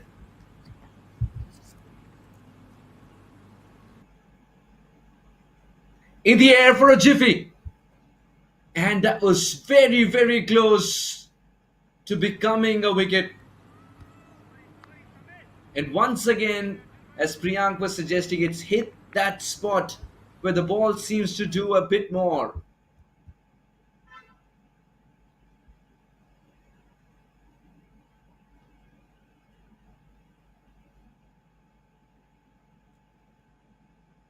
Oh yeah, that's a great try. I like it. As you can tell, like that spot is very dangerous for the batter.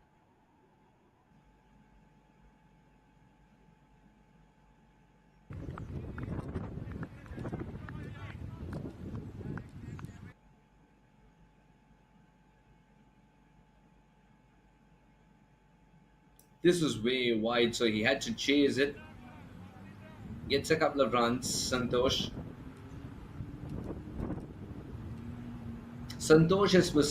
was suggesting during the toss that he's got some excellent bowlers now. He's got to score those runs himself to give his team a chance in the grand finale. For the bowlers to come good, they need a cushion. Solidly played. And the ball will not have enough legs to go to the fence. That's going to be a constant feature in this innings. A lot of running between the wickets. This is the second time you've seen a 3 taken in 13 overs. 63 for 6.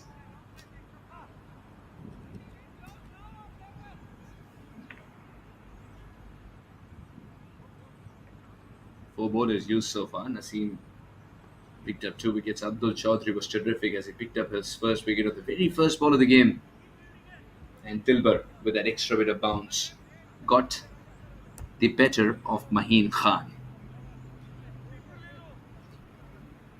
Santosh Ramaswamy's innings is the only form of resistance, Priyank, and since you batted with a few in this team, do you think the batting extends at least till Vraj for the Royal Knights CC? If It's a they 2 lose and Santosh he from here, practices what he could have played. Yes, Priyank. yeah. No, if he's really good at cut shots, and I think he's like he missed out on it. Santosh, you can just see him how frustrated he is with his walk. But he like if there's any batter after him, it's very hard to say. But he needs to stick around the longest. If he gets out, there's gonna be a low scoring game. If he sticks around, there could be, you know, at par where they can actually save the team. That's a big wide by Dilber.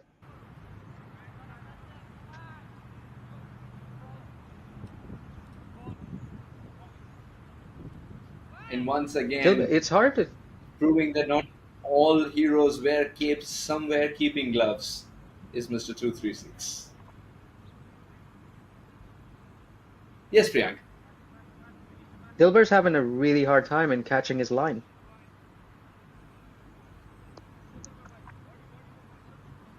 I think it's a different bowler. Dilbar was slightly taller. Shivam, the bowler.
Oh, that's a big wicket. Big wicket. Santosh just gives his wicket away, scoring only 24, and they needed him out there, and he just gave his wicket.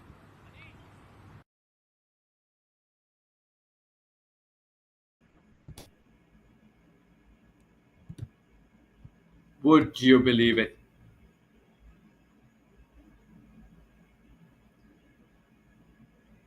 It's the shot that he's played to get out, which will pinch him more.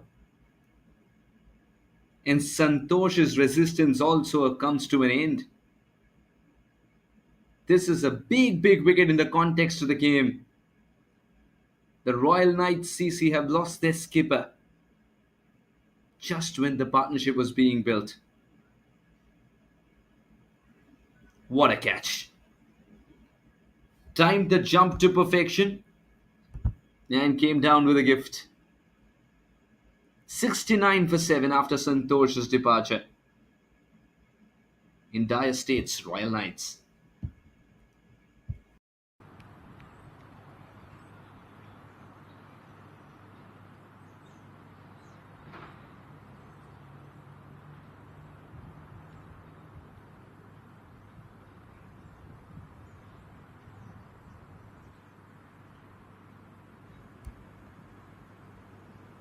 Right from Ruchit's dismissal up until Santosh, the shot selection has been something to worry about for the Royal Knights, CC.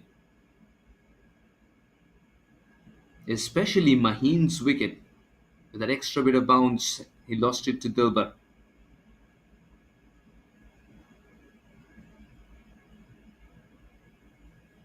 Abhilash departed without troubling the scorers. Imran, a short visitor. Krish again.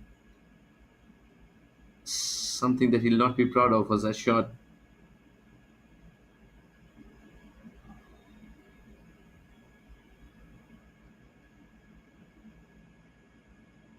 Let's just say, out of these two teams,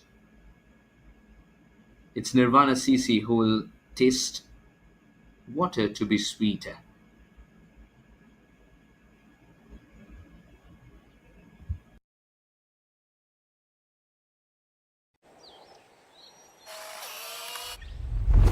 It's an impossible shot.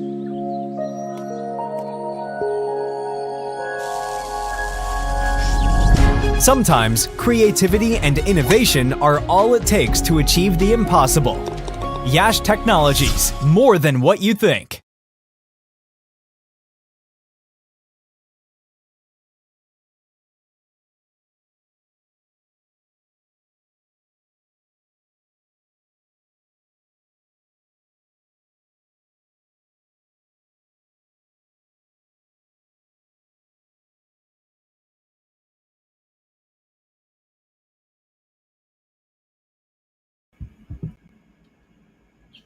In the 13.3 overs of play we've had so far, 4 bowlers used and 3 of them have returned with a wicket.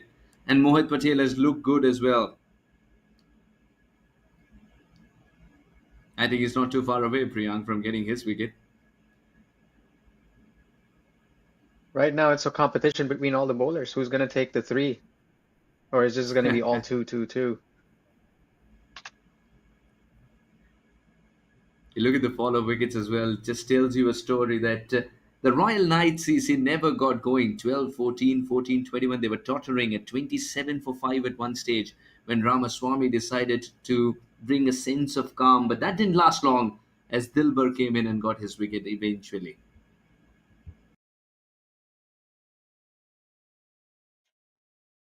As I told you before, it's so hard to actually predict or assume where the bowler's going to bowl because he's been bowling all the lines and the lengths that you could think of.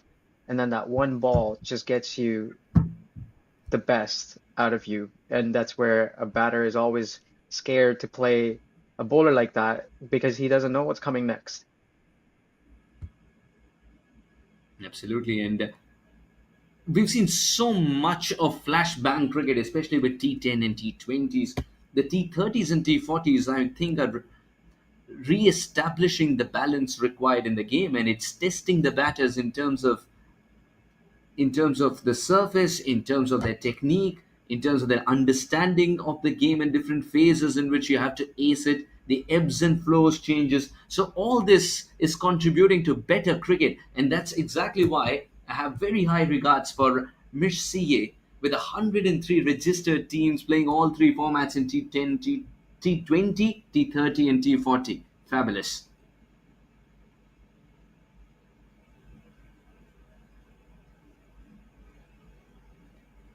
And Priyanka, I'll tell you what, this has turned out to be a milestone year as well, the silver jubilee for Mich-CA.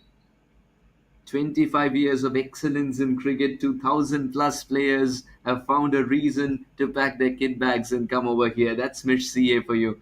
I think they're playing more than cricket here. They're building a community and a fantastic cricket culture.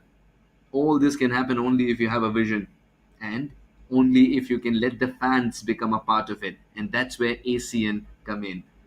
Brilliant to see over 400 plus league games every year. This commitment to stream them with such scale and consistency is terrific. And that is how you shape the future of cricket and make Mich-CA the fulcrum of good cricketing talent coming through in the country. I mean, No, kudos to the definitely, clubs as Swash. well. It's Yeah. Yeah, it's definitely Yes, Priyank. Mich-CA.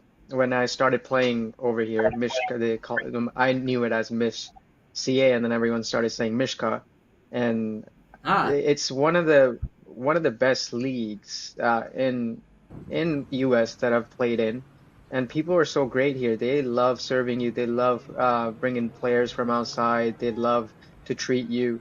It's one of the best leagues that you could play in. And from the time I've started, I think it's been about 12 years I've been playing here, and it's one of the it's an amazing thing to see that from where they were and where they are now, they've like they have reached so much heights for success, and this is one of the things that I would have never imagined, like having cameras, having commentary, live commentary, all that stuff coming through this year, and it's amazing how they're reaching out to their audience, to their fans, and showing them all the games that they want to see all over the world. It's a great establishment, and they're just growing. I mean, using and embracing technology to communities now. You're sitting in Toronto, I'm in India, and it feels like we're all Lasky Detroit enjoying this game. The power of technology. I'll tell you what, the owner of Nirvana CC would be mighty proud of this effort. 69 for 7 at a time when they lost the toss. Assuming that extra bit of responsibility is Dilbar, who happens to be a first class player. It's just that he's getting used to playing on AstroTurf. That was a hit me ball. Guides it with ease and elegance. Will send it for 4. Raj just picked up his first boundary.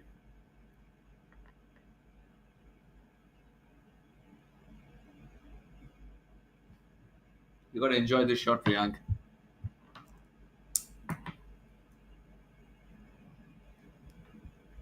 It's a freebie for Raj. He's having that pressure that what does the team want? What is he gonna do in that delivery? And just an easy one to actually just find a gap on a full toss outside off, just have a bat sticking out and middle it. And he did the exact same thing. A lot of people think it's the easiest shot to hit, but for certain batters, for certain people, when they're under pressure, it's really hard to go through that and go with the line of the ball and hit it at the middle of the bat on the second ball you're facing. So that's one of the hardest shots to play. Absolutely.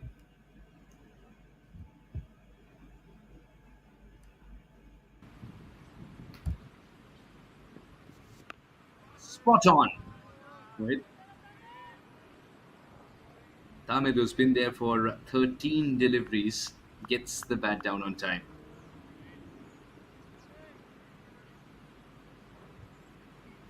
Dilbar, I remember seeing him in Lahore Qalandars at the PSL. And he was someone who throughout the season was growing in terms of his skill set.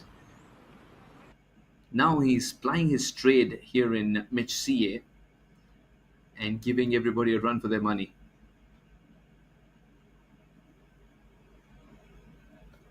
It's all coming back to me. Now 74 for 7. Mohit, on the other hand, has been struggling a little bit in terms of the line, Priyank, and if he gets that right, he would be more dangerous a bowler. That's the line. That's exactly the line he's got to Yeah. follow. So when he actually goes, if you see exactly when he delivers the ball right in the body line of his, where he's coming from, delivering from, he tends to keep the ball straight. But when he angles in, it just comes in swing.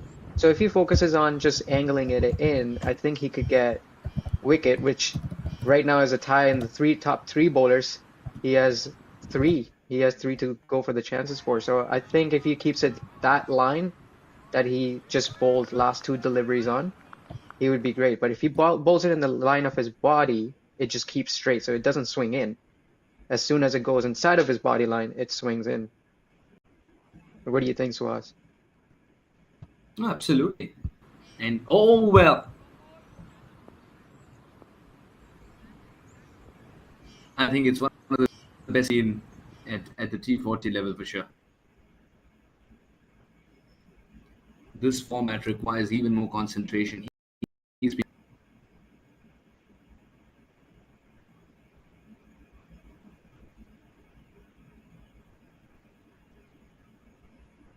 and coming back to your assessment, these have been terrific indeed. And I've loved the fact that Naseem, Dilbar, Abdul, all of them are learning from each other. They're sharing their assessment of the pitch, their assessment of the conditions, and what the batters are trying to do.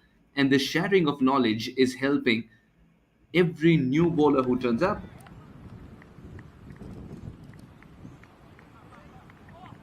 Terrific piece of fielding to end the over with all sevens on the board, 77%.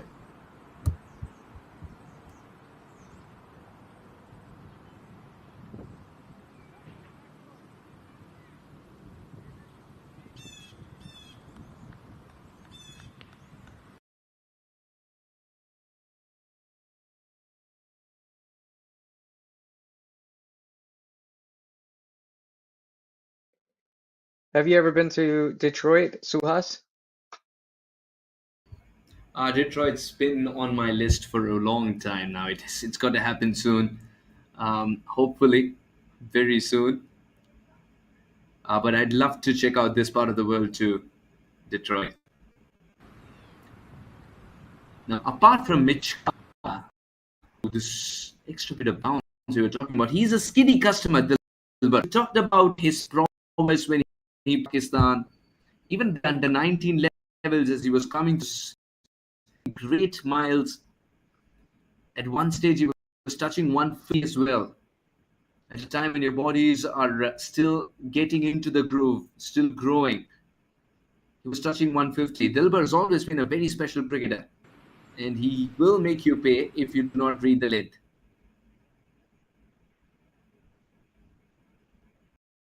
That be helping Dilbar. Now, this is a welcome change for Dilbar. The angle of attack. Priyank?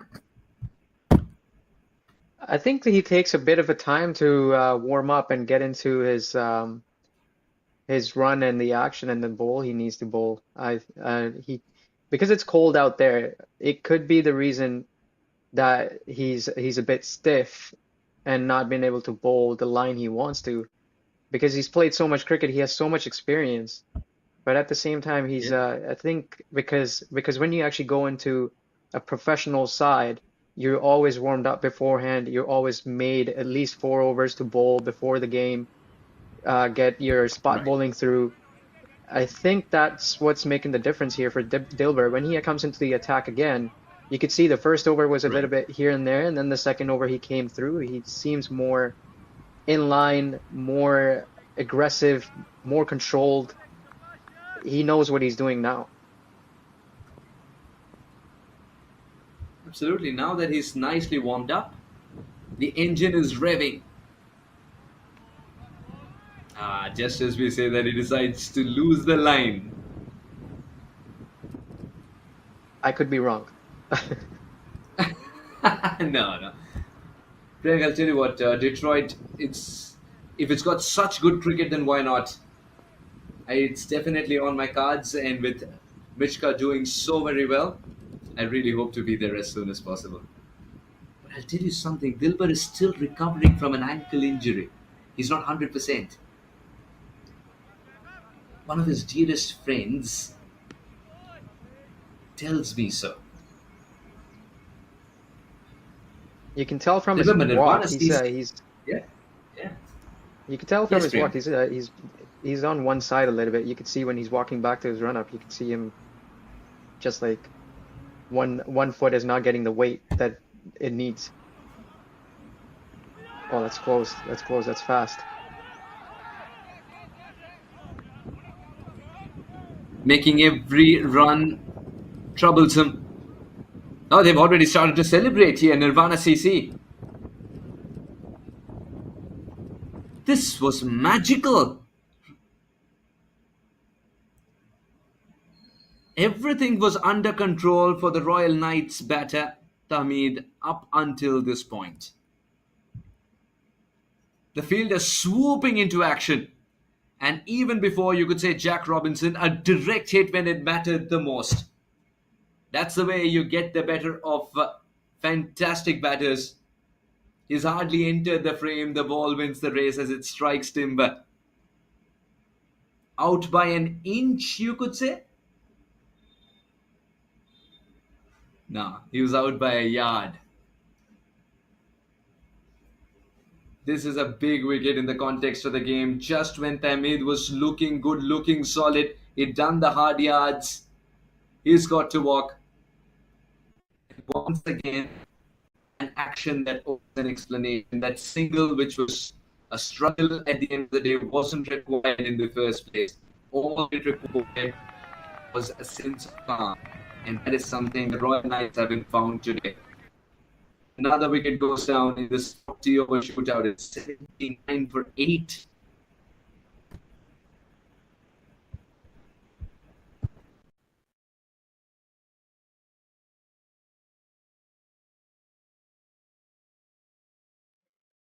This was really, really lazy running, I would say, because he was making it if he had his arm extended, but when he was reaching the ground, he had shortened his arm and the ball hit the wicket. So I don't know why he actually went back to pulling the bat back, but not extending his arm and making the run. So it was it was very lethargic and lazy, I would say. It was very much more of that going into the run rather than making it happen for himself. And obviously, if he stuck around, he would have been really handy for his own team. Yes, Priyank. And now Sankar has got to do some magic here. One of those magic tricks shall be batting the entire 40 overs. There's a plenty of time in this game. Plenty. For starters, he's outside his crease. The fielder swooping in will realize that for sure.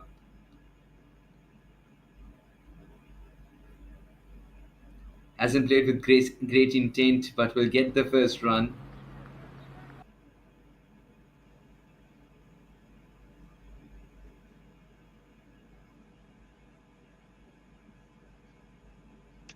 That was 81 a for good 8. ball too.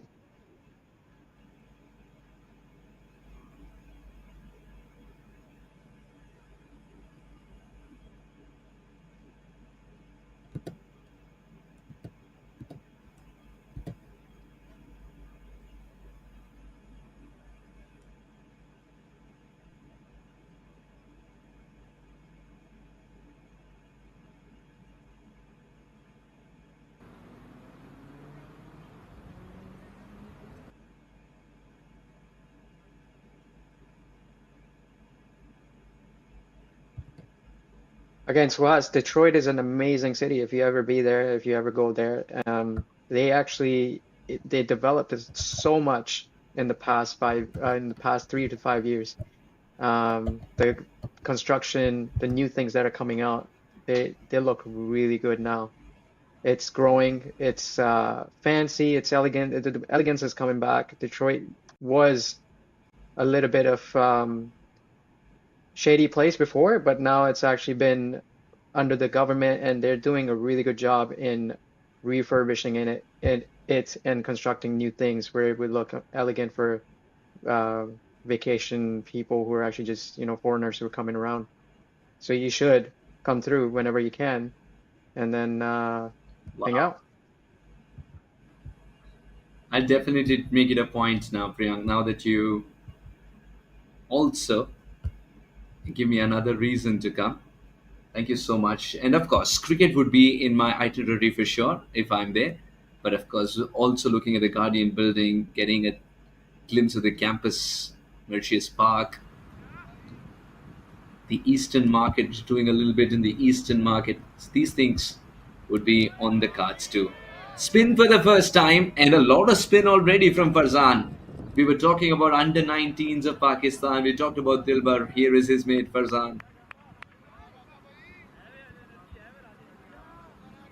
That's a really good start by Farzan. You could see the turn, the flight that he gave, the revs on the ball. It just had the turn and bounce at the same time, so it's going to be hard to play him.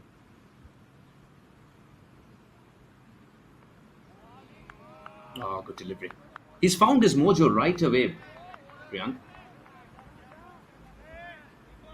Yeah, for a leg spinner to actually start like that, it's very hard to just land it where it needs to be. 'Cause I'm a leg spinner too, so it's hard to control your leggies and to give it to the batter the way he likes it. It's very tempting. His ball is very tempting. The two balls he bowled, very tempting to hit for a six for any regular batter. But let's see how Sankar actually deals with it.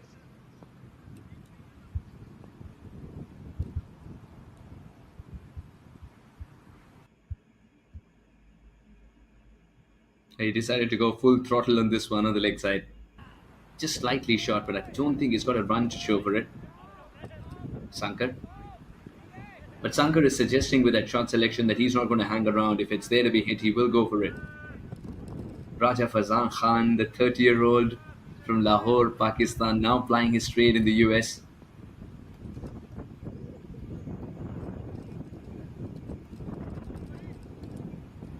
Twenty 18-19, that Qaid-e-Azam One-Day Cup.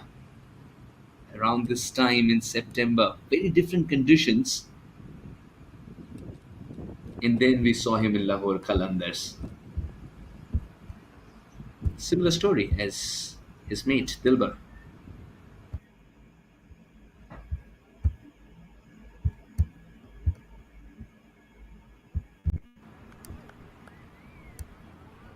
So far, so good for the leg spinner. I tell you what, Nirvana CC is a side that I followed a little bit of. Sahib was also a part of it, if I'm not wrong, from Canada, and you would know about him. Priyank, Sahib Malhotra. Sai Malhotra, yeah, I play with him here as well.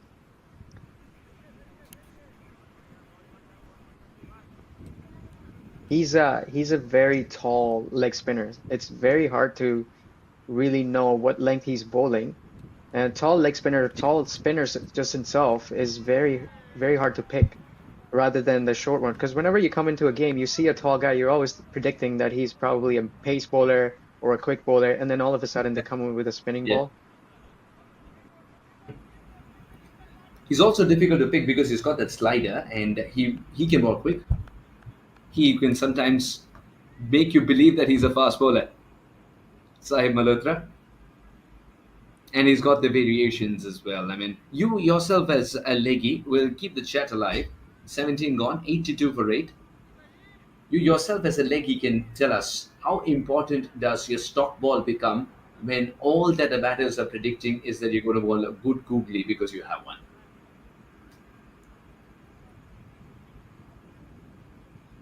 It's always keeping them on their toes. As a leggy, you're always bowling what they expect, and then all of a sudden you have to play with their head to make it seem like it's a leggy, but it's not. So it's really important to keep changing it before the. Oh, that's a good shot.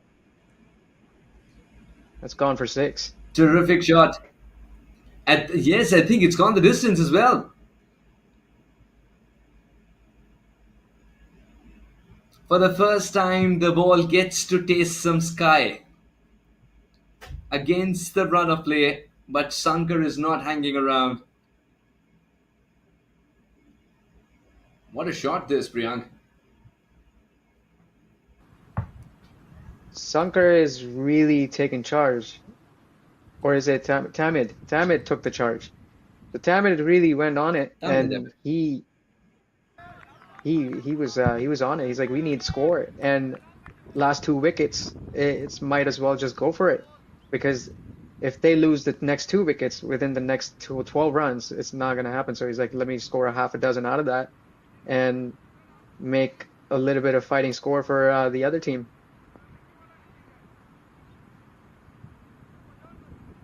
Absolutely, and what a shot indeed. Well done, Tamid.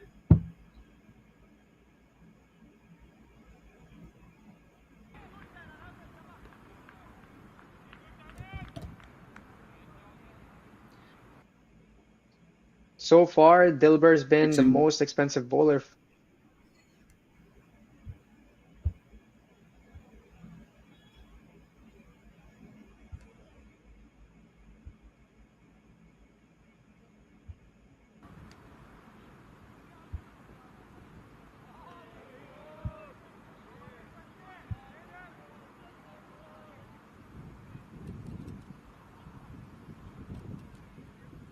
this line of attack is two-edged at this stage because Tamid is looking for runs on the leg side and he's looking for big shots. Should Dilber come back and change the line of attack? Should he go around the wicket?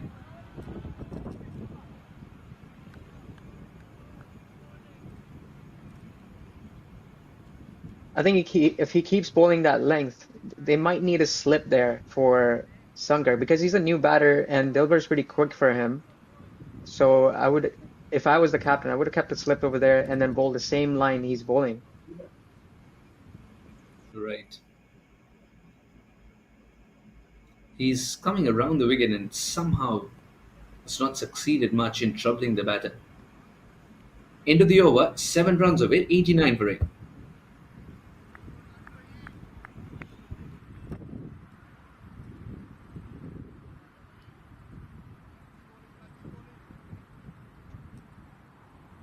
So coming back to the point where the leggy has to have minimum 3 change-up deliveries. There's a flipper, there's a googly, and then there's the regular one. So the batter has to be on top of his toes to really, know what exactly the leggy's gonna do. So they have to play the ball, watch the wrist, where it's gonna go, and then take the decision. On leggies, you can't really do that. Like you just commit to your shots early, so it's gonna be hard. Yeah, that's because you're very quick through the air because of all the T20 and T10s that have been played around. The leggies are becoming very quick through the air, and the arm speed is not dropping even one bit, even when the leg spinners are bowling their variations. And talking about variations, Farzan is the king of variations. He's shown that with 7 wickets and 5 wickets in the last 2 games, respectively. When he picks up wickets, he picks them up in bulk.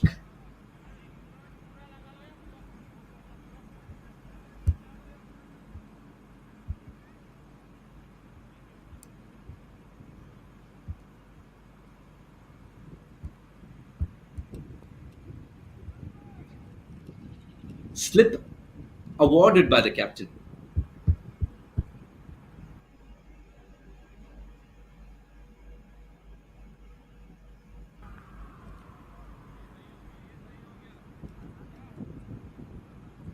He's a very unique talent, I tell you, Farzan. He can bowl those leg spinners, but he bats left-handed.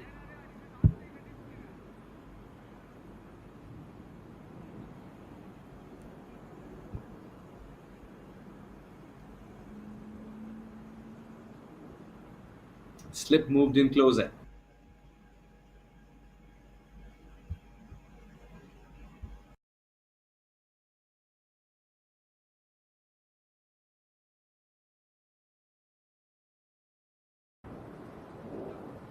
Two balls, 2 runs. One coming off, both of them coming off square leg.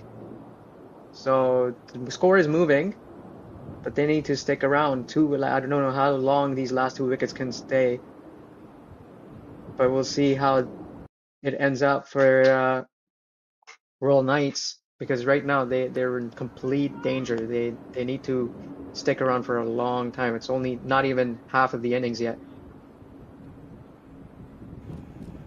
Right.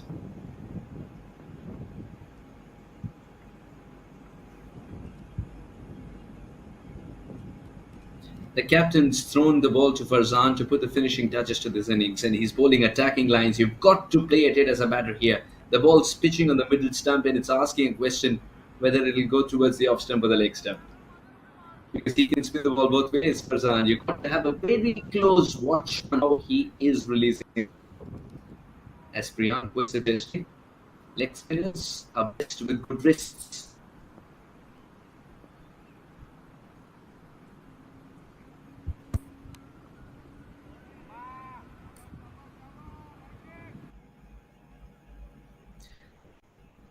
I'll tell you what, Farzan playing his trade in the US, especially in the setup, I first got to know when Sanchit Sandhu was the skipper of the side and he was using him at crunch moments. And Farzan always delivered. So he's kind of a bowler who wants difficult situations. He loves thriving in them. He loves pressure. Isn't he a great asset to have in the side, Priyank?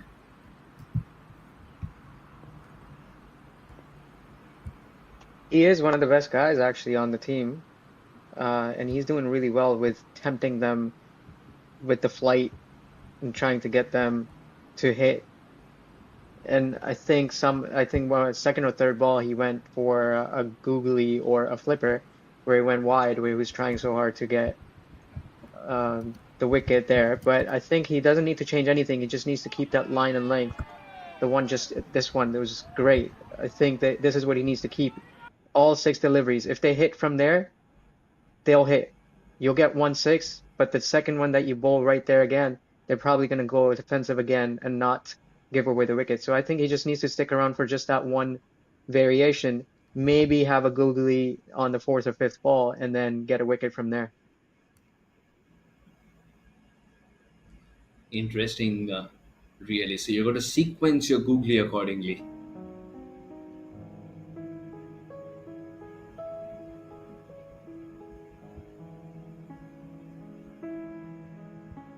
So I think that's the Windsor side, or is that the Detroit side? I don't even know which one it is. I think this is the Windsor side.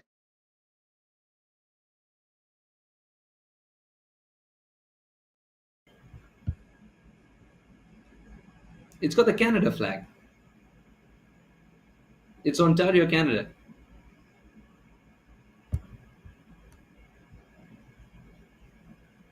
You're in Toronto, right?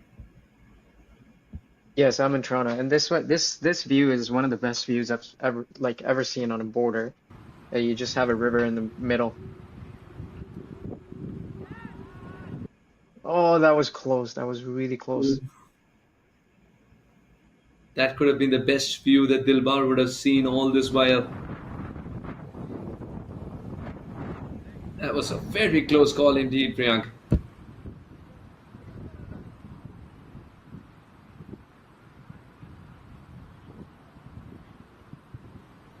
Again, Dilber is one of the bowlers today that has been like he would just have a phenomenal delivery and then following up with something that you can. Well, there you go. That's a big shot. Is that going to go for a 6 or a 4? It's a boundary. Tamid is really taking him on this one. He slammed him for a 6 before, now a 4. I think he's really going. It's pretty much Tamid versus Dilber.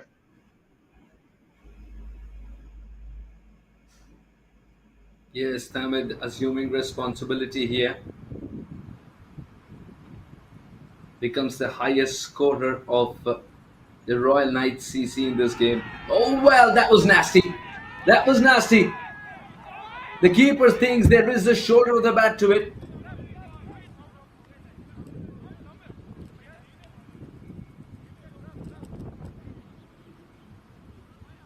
Dear oh dear. What a delivery. I think he was setting the batter up for this particular ball, and that's why Dilbar never left that line of attack and that angle of attack.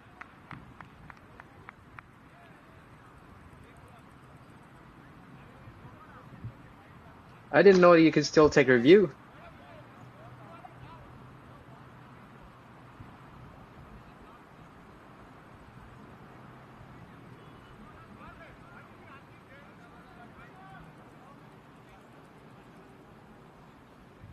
Suhas, do you know if the teams get a review system or is it the third umpire calling? No, the third umpire. and that is if the umpire decides to go up, as far as I know.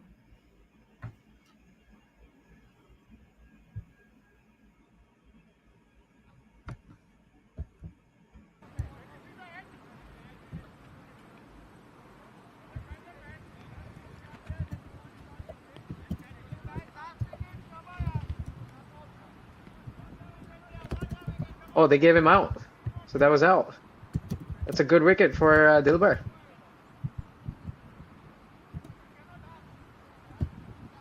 And the plan works for Dilbar. He'll be mighty proud of this wicket. He had to work hard for this wicket. And he's got rid of the dangerous Tamid. 25 of 35. Excellent catch by Vaibhav. Number 236, the keeper, who's really put the best foot forward today behind the wickets.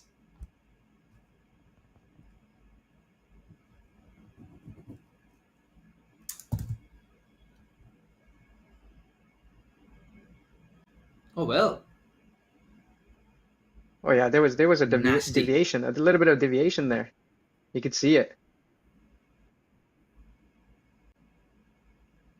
Off the shoulder of the bat, and then the batter's shoulder.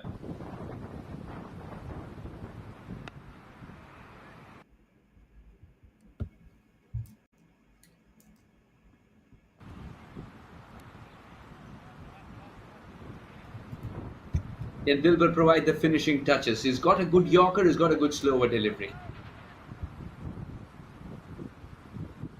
100 comes up for the Royal Knights CC, but what they want to forget is the wickets column.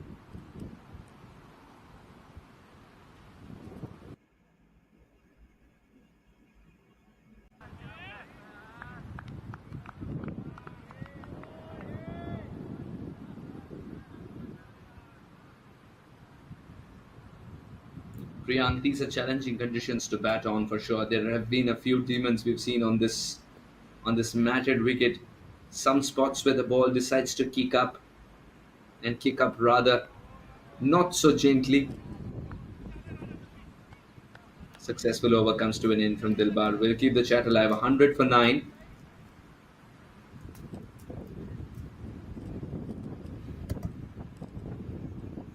Dilbar is a really dangerous bowler, as I told you before. Like he's all over the place, but at the same time, he gets that one delivery, one off delivery that is like phenomenal and just gets a wicket.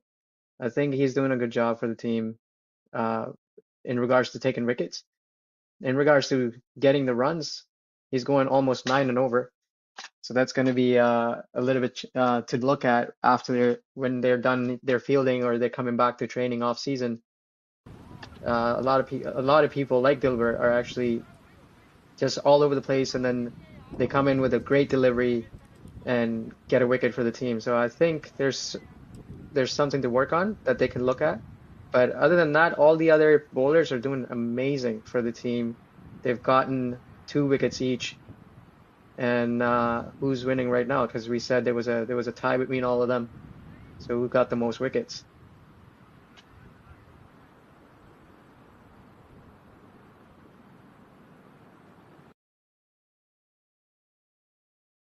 It took a bit of time to find his mojo today, but after that, he's been terrific.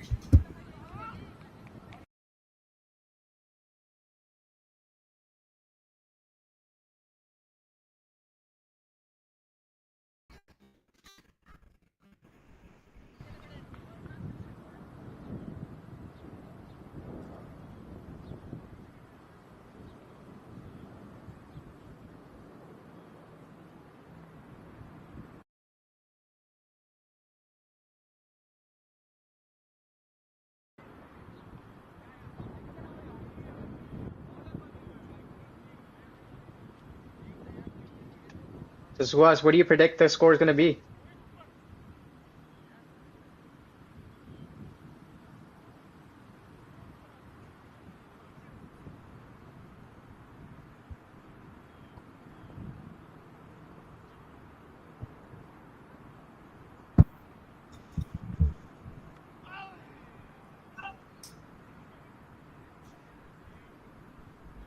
Those change-ups, if Farzan just keeps tempting them to hit a six, I think he would be able to get the wicket. But if he tries too hard to bowl a googly or try to get one into the batter, the batter is going to be more attentive to that rather than committing into the shot and getting him a wicket. So I think he should just stick to turning the ball away, and there's a slip and a gully right in place.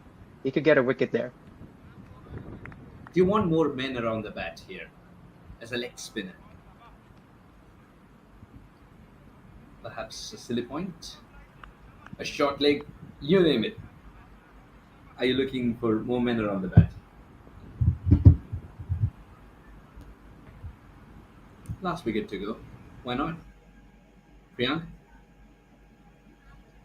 I think the best would be to actually have his cover so the view of the batter is on his right side. So if you really want to play with his head a little bit, you might just bring in the short covers, get the two slips or the one slip and the gully, and then have him go over the top because it's hard to hit against the spin rather than with the spin. So if he tries to just drive one, it might just go into short cover. So he has to hit over them.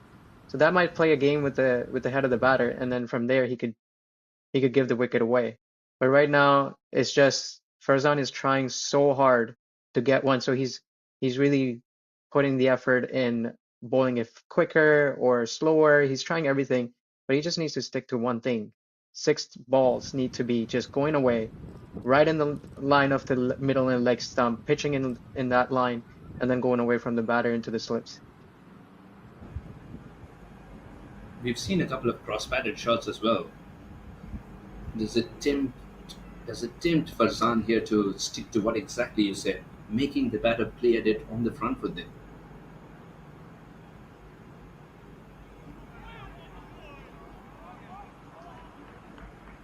See, that ball is a little too wide. He needs to come in into the pads and then turn it away from leg stump to off stump. So the batter is, forced to play the ball. But right now it's so easy.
Farzan looking for his first wicket and the final nail in the coffin for the Royal Knights.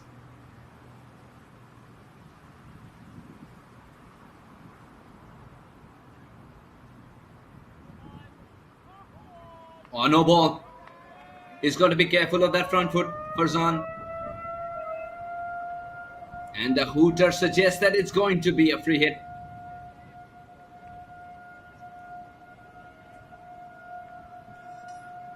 What a gift this is for Sankar. Can he make it count?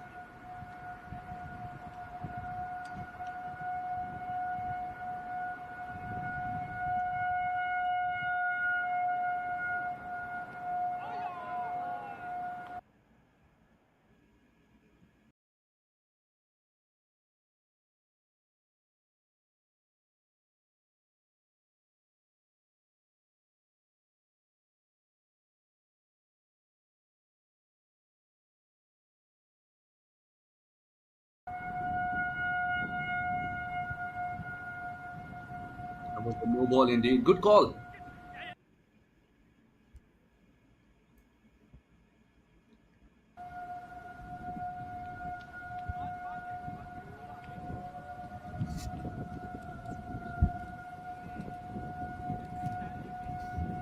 Spinner bowling no balls.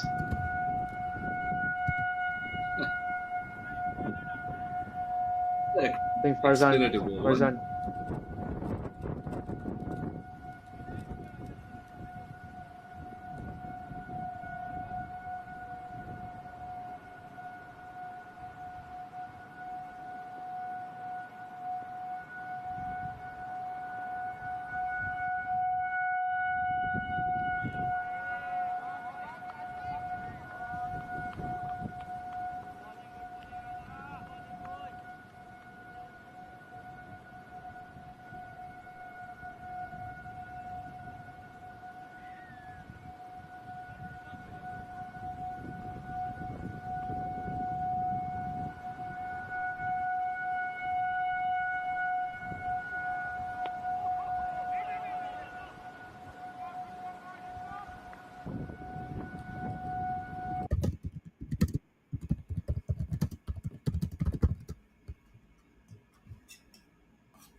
Suhas, the siren for the no ball is still going on from Mich-CA.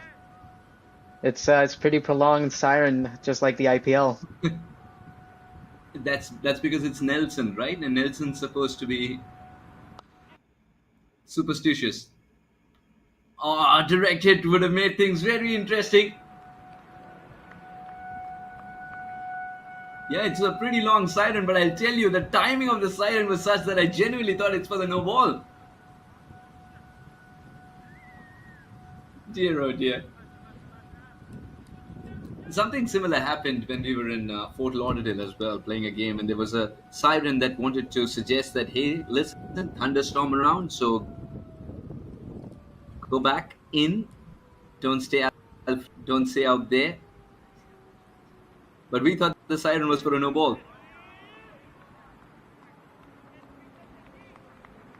Yeah, no, Florida and Houston, Texas, they have so many thunderstorms and hurricanes.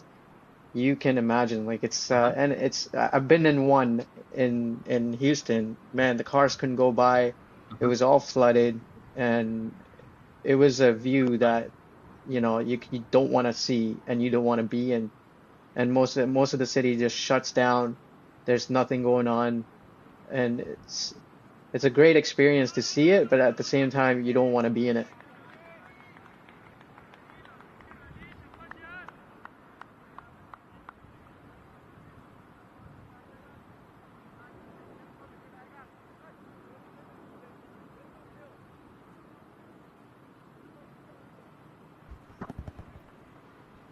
The scorecard is no less than a thunderstorm as far as the Royal Knights are concerned.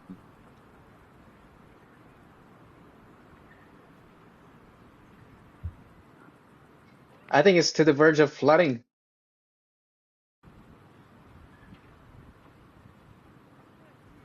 Ah, I see. Dilber in this over has been excellent. He's given away just one run and three dot deliveries strung together. The slip still remains in the 24th over.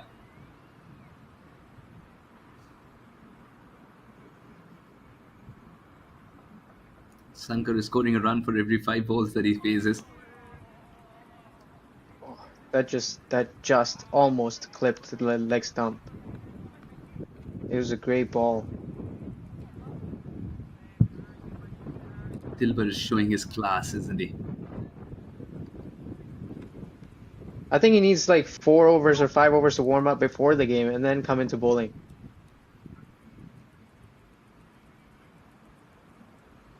That seems to be the case.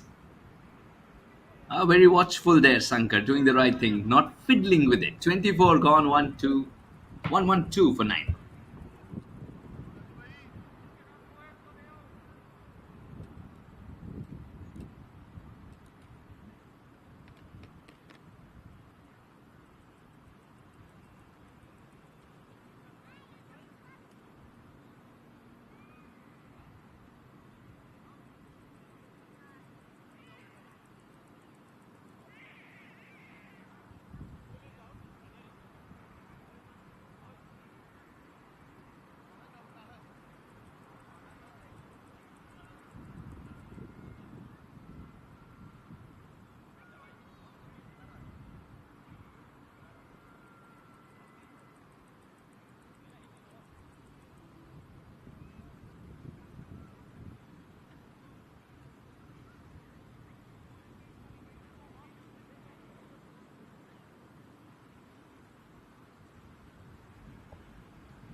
So Abdul is back in the attack, Abdul Chaudhry, and he's gonna be swinging the bowling in again, or is he gonna go out?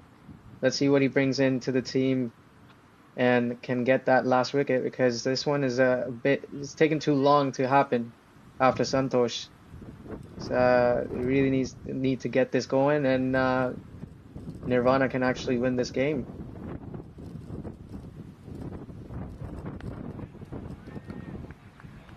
And as you would expect from Karthik, very solid, and every bit of him said defend that ball. No half measures whatsoever.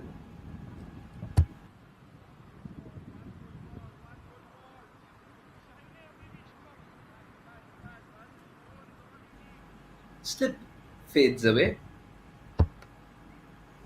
Will Abdul attack the stumps here?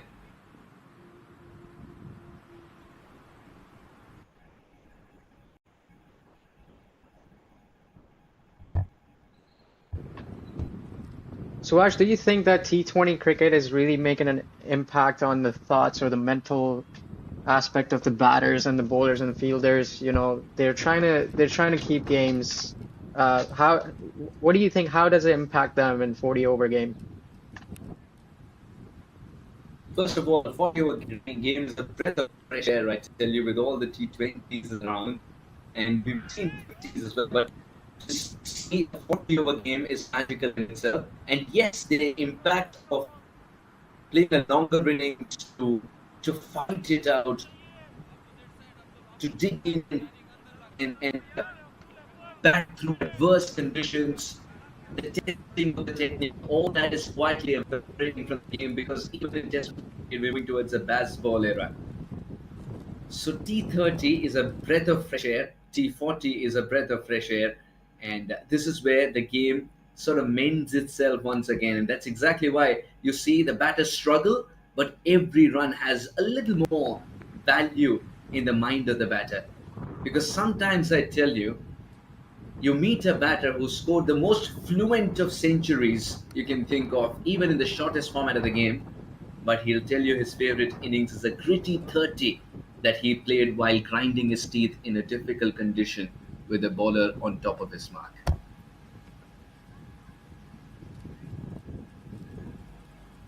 Oh, that is something that the keeper Webber couldn't do much about. Perhaps the first lapse in 25 overs put together. 117 for 9.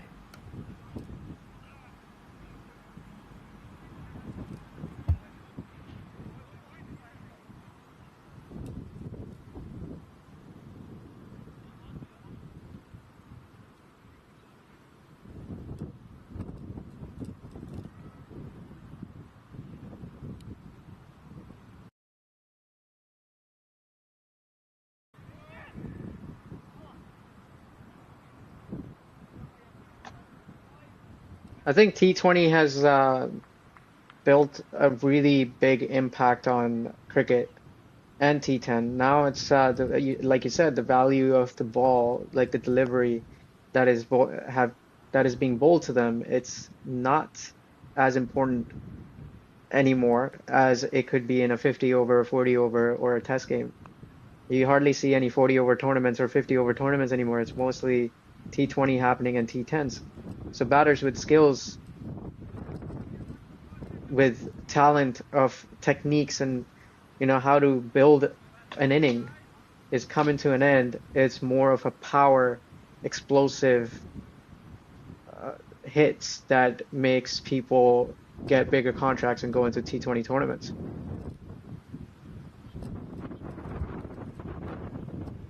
Absolutely. Priyank, T20 cricket is giving you the glitz as a cricketer. It's also rewarding you with bigger paychecks. Having said that, the art of cricket I still is very much I still believe is very much intact because of good tournaments like Mich-CA, as they give the value it deserves, a T30 and a T40,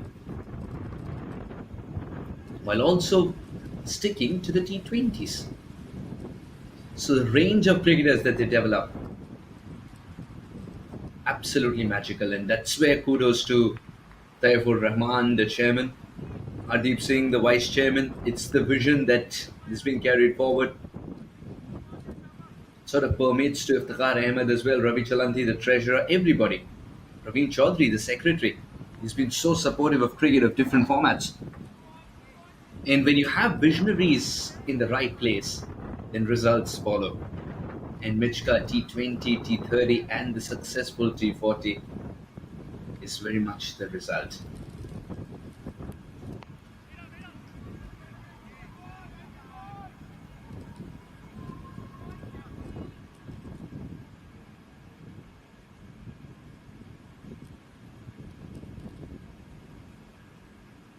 What a good over this has been from Naseem.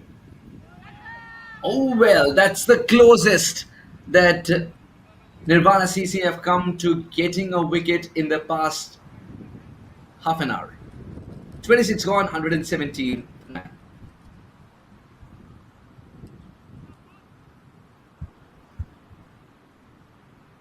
Royal Knights CC putting on some fight towards the end here.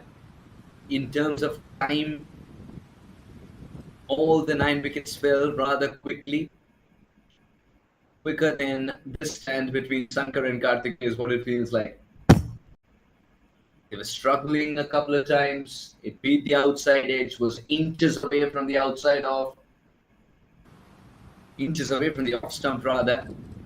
Perhaps took a bit of paint from the leg stump as it went past on one of those occasions for Sankar, but he's still out there. Good fight, but it's got to continue. It's a matter of playing time here, isn't it, Priyank? Runs will be a byproduct. It's a matter of playing time. It's a matter of irritating Nirvana CC, keeping them out there longer. Or No, you're do you perfectly. subscribe to going for the big shots here, Priyank, to accumulate as many as possible, and then trust Karthik and Sankar to bowl at whatever is scored? I think the best would be to get the score going. If you keep dotting the ball, it's going to be hard. So I think they should just take that route of scoring the runs as many as they can. Try to get boundaries rather than just defense. If they hold it too long, it's going to be the same thing. They're going to go to the end where it's going to be 4 or 5 overs left. Then they take the risk. Until then, they're not going to score much. As you can see, Sankar has played 30 balls and scored 5, and then Karthik has played 20 and 11. So it's just going to make maybe in the next 4 overs they're going to score like 6 to 10 runs. But they need to really take charge and get a boundary here and there, then rotate and really push for those boundaries. Because this is just all dot balls going through. Right, then a revised total. They'll be happy with 150 first up. I mean, that's the nearest milestone in sight. Not saying that it'll be enough, but a milestone nonetheless from where they were. Was in two minds whether to play it or leave it. Priyank? I think they really need to take charge, and of course, like this time where they're just like trying to watch the bowler who they're playing, which is Abdul. They know of Abdul, so they're not trying to hit him. They're just maybe they're looking for the next over to build on and hit that, like get as many runs possible. So 150, they should get to 150 as soon as possible, and then they could try going for singles and doubles because that's going to be a bonus. But yes, now is the time to go for shots, and I think they're just trying to be patient with the other team. They're trying to get as close as possible to the 40 over mark, but not really scoring the runs.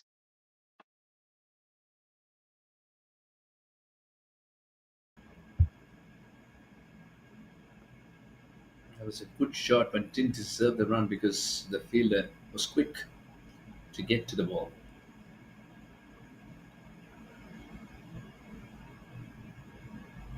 The keeper had disturbed the stumps. Not that would have made any difference had it happened otherwise. 27 gone, 117 for 9. And coming back to T20 cricket, T20 cricket has changed the mindset of people who are playing 40 over cricket or 50 over. They come in a mindset that they've been practicing indoors, that they only get 5 minutes batting, and then they go into the T20 cricket, they get another 5 to 10 minutes to score maybe 20 runs. So they come in that mindset and play 40 over. It's very hard to adapt to different, 40 over game or a 20 over game. So a batter has to be strong enough. You'll see Virat Kohli. Virat Kohli played all three formats, but he had to change certain things to make sure that he can play a test game, he can play a 50 over, and then he can play 20 over. So he could get in the right mindset when he needs to. And not a lot of people have that in them. Yeah, imagine attacking the same ball and playing it through the covers for a very elegant boundary, but because of the format change, even though your body might tell you to go for that shot, being reflexes, but he lets the ball go to the keeper. That's the mindset.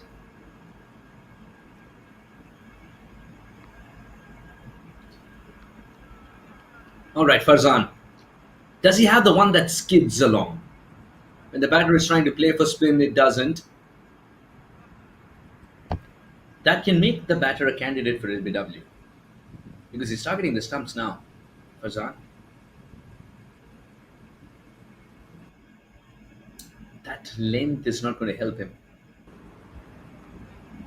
Anything that's allowing the batter to go on the back foot might not help Farzan here.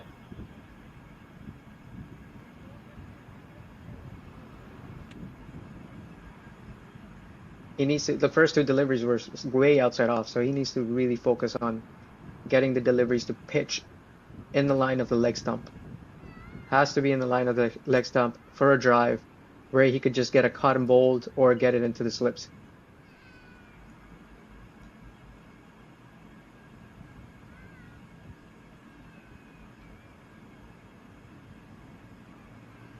He's flighting the ball up indeed. Above the eye line of the batter. Karthike wanted to earn a wide delivery. Umpire says I think nothing that doing. was a wide delivery.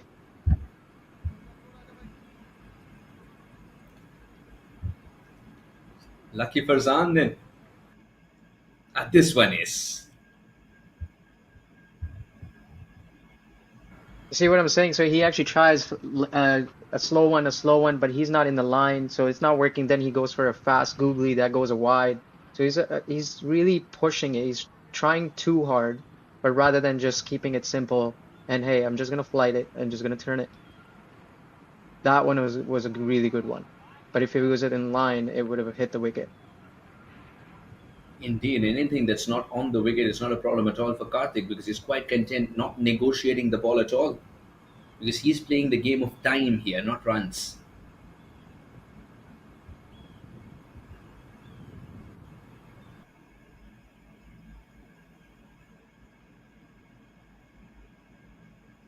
End of the over.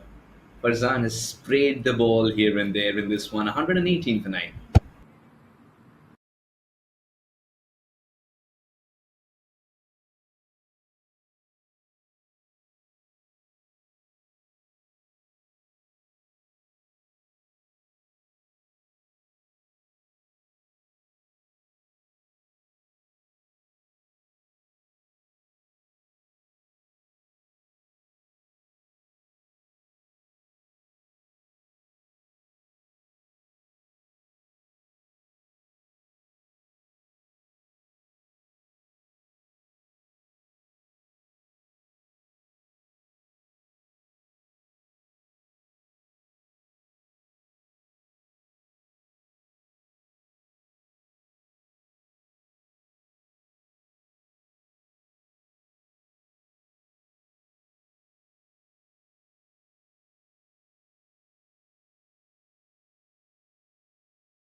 It's an impossible shot.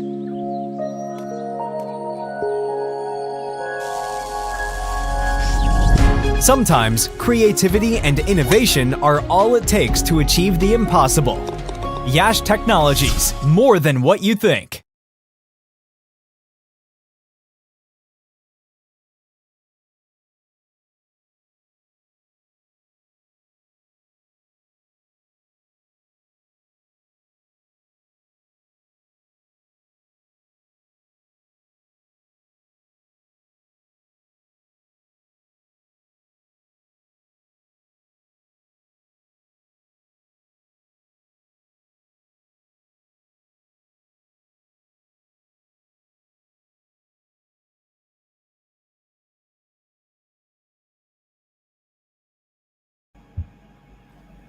The Royal Knights CC have come up with great resistance with their final wicket partnership.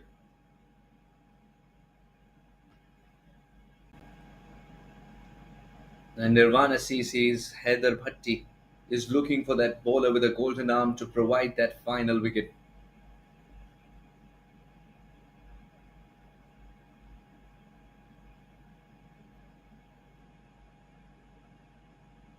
Sankaran has shown great resistance and self control.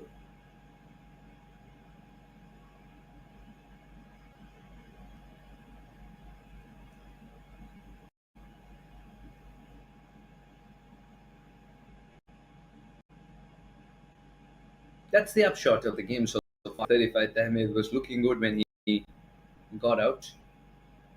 Becomes the highest scorer because Santosh, the skipper, managed only 24.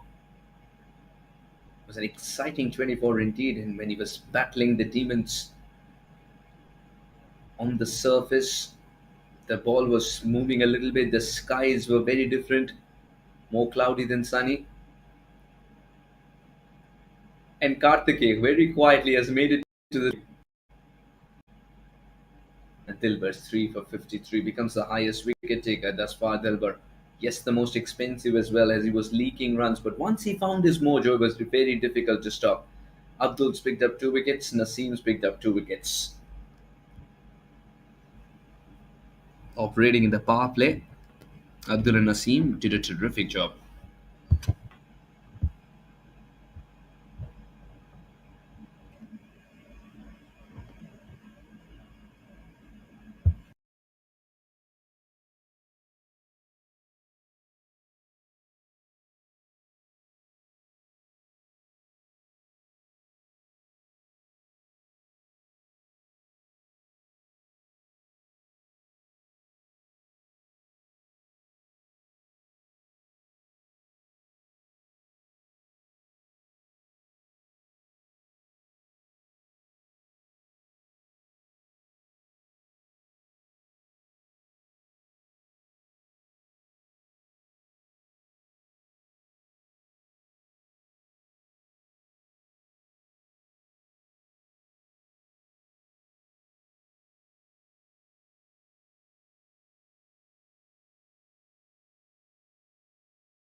immediately after the break.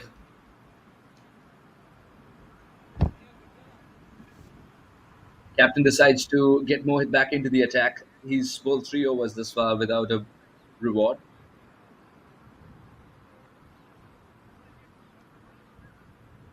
Sankar and Karthik have done really well to extend this innings, play it till the second drinks break.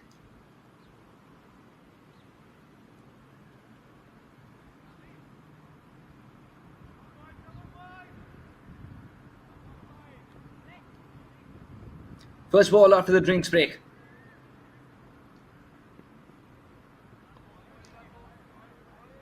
And watches it go. Very surprised that Mohit has not bowled this one on this stumps. Because usually after a break, you see that the batter gets a little tentative because of the break in concentration. So you would want to challenge him by bowling on the stumps or towards his body. That was played well.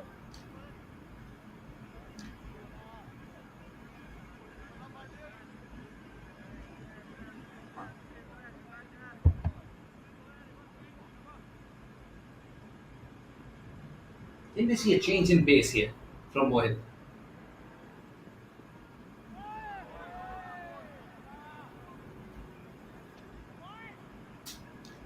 Sankar is just trying. I think what they're trying to do, Royal Knights, is just stick around until 40 overs, get the other team tired, and then maybe score another 30 to 40 runs that could take the score to 150.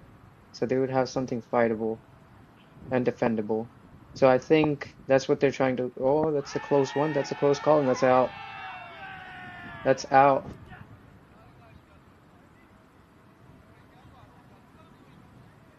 I think that was right in the line, and this is the breakthrough that they really wanted, Nirvana, and they did.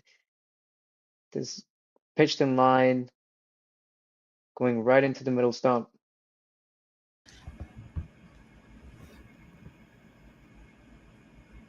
Yeah, no problem there for the umpire to raise his finger. And Sankar knew, at some stage he knew, his resistance has come to an end. And Royal Knights' innings have also come to an end. It has also come to 117 and they bundle out. That's to win the coveted trophy of Mich-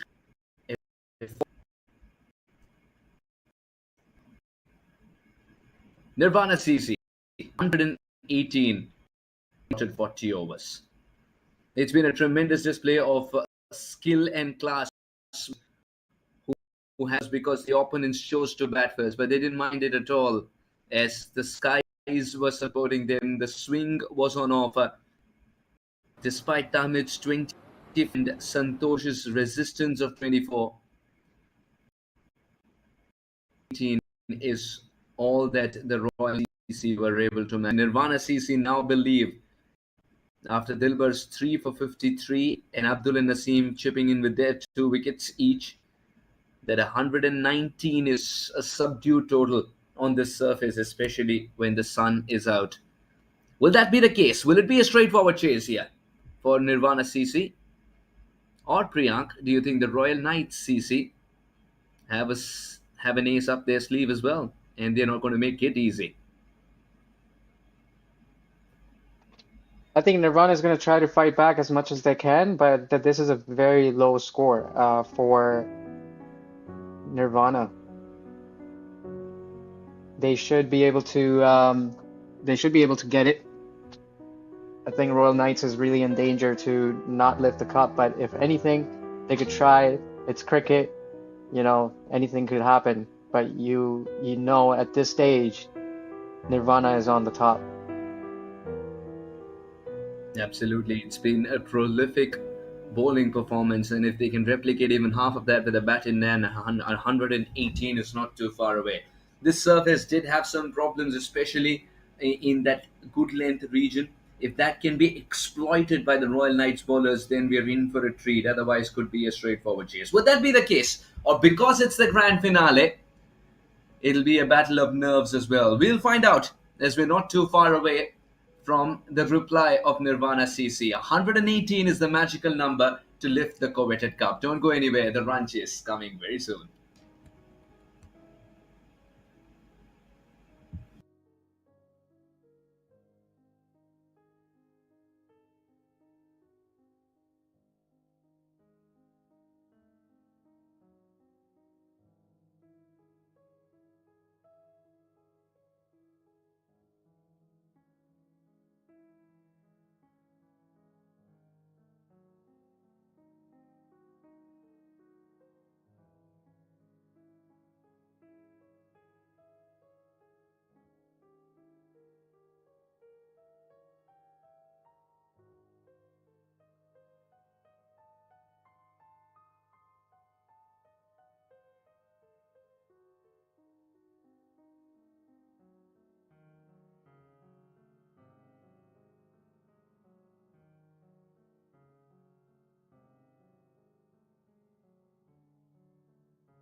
That is a powerful hit from Heather.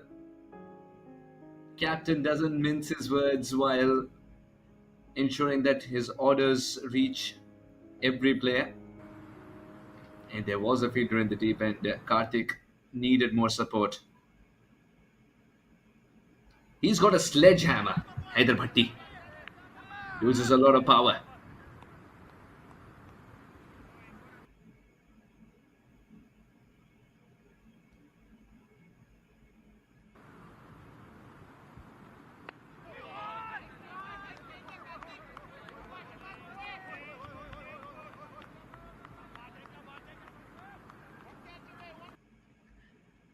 Karthik understands the assignment here. It's not a big total that he's defending.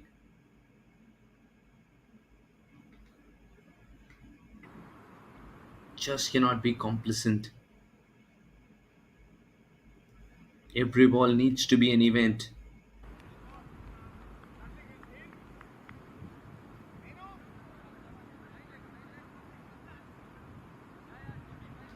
Proactive captaincy is the need of the hour for Royal Knights, and Santosh Ramaswamy, who spent some time in the middle in different conditions, I felt, because the ball was moving in that much. The swing sort of died down a little bit towards the end. A humble 2.8 and required rate here. It's a glorious shot, but it's gone straight to the fielder.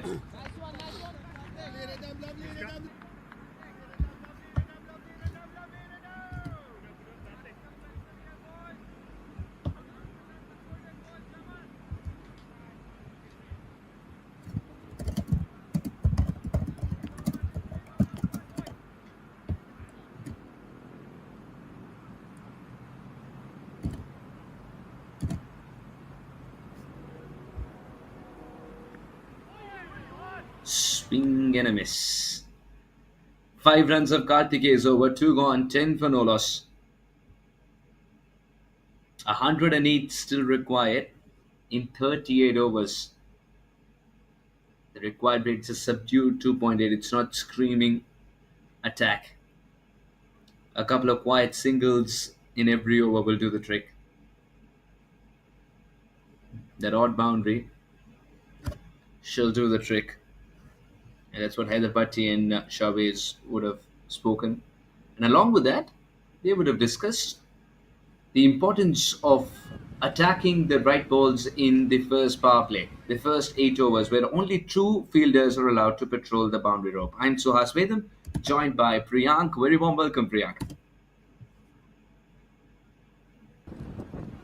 Thanks, Suhas. And I think they're really going after the ball and the power play right now because they want to get as close and as quick as possible to the target.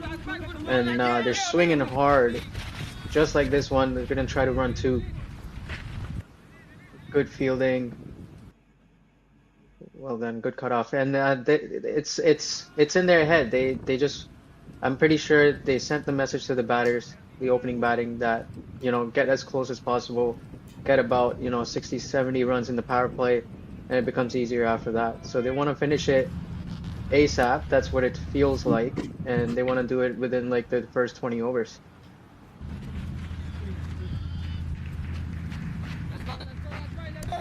Yeah, going hell for leather. Haider Bhatti doesn't disappoint. That is quite a shot.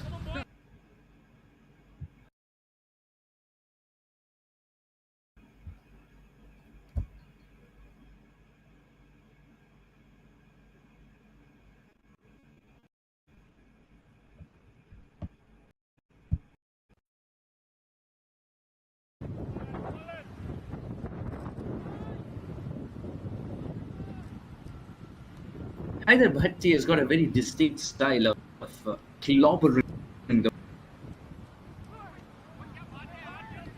huge backlift.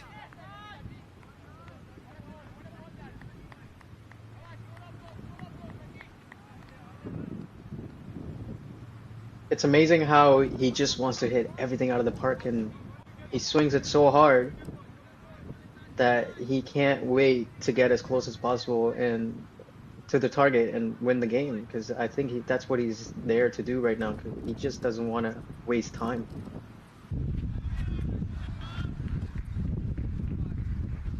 Hit it twice already in this over. This one running away to the fence.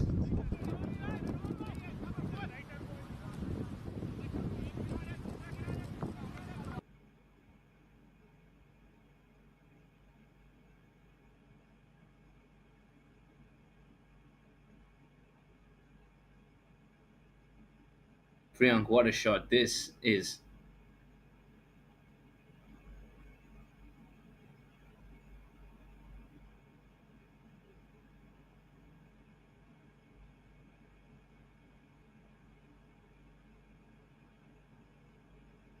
You look at the interception points.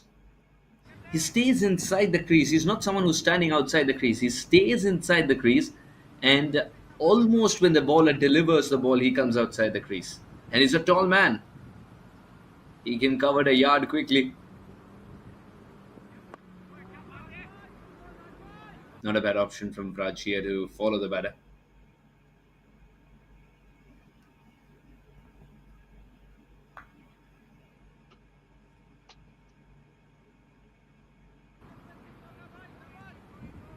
Tyler is really doing well because he got a boundary and then he's like, okay, I gotta watch the ball and then play for it, play as it comes.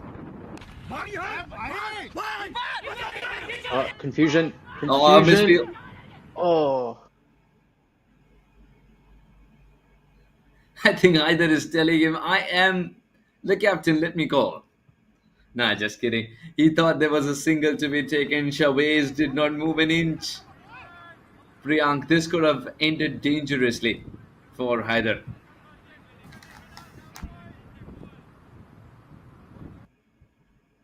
that could have been a single if the runners and the runner was really ready to take off. He wasn't ready. They were just as like any other club game where you would see it in club cricket. The start is very important, and you'll see that he's not really helping his partner after hitting a four. That's the mindset that you got to take a single or get the strike rotating, keep the runs coming. So you can't just stick around in your crease and call no when the intention is not to run. You have to take the run after a boundary and help the other guy get off strike. Right, and I was because it's not a daunting total. If these two batters pass off on those singles, they do not take those singles, which are risky, it's fine. But don't got the memo. The captain subscribed to your thought, which is to keep taking, let the bowler bowl at two different bowlers, let him make move. It's the only explanation that I can think of.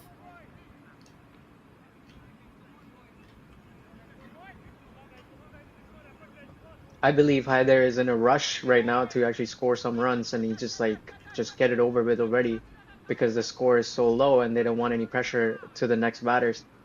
And that's why he's trying to get all aggressive to get this run score going. And now you see Shohei is actually just going for the shots as well.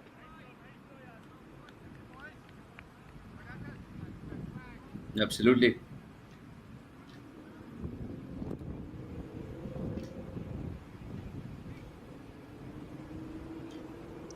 Suhas, what do you think they actually have in their head, in their mind? What's the structure like? Where are they gonna try to like beat them as soon as possible, or are they trying to play it off?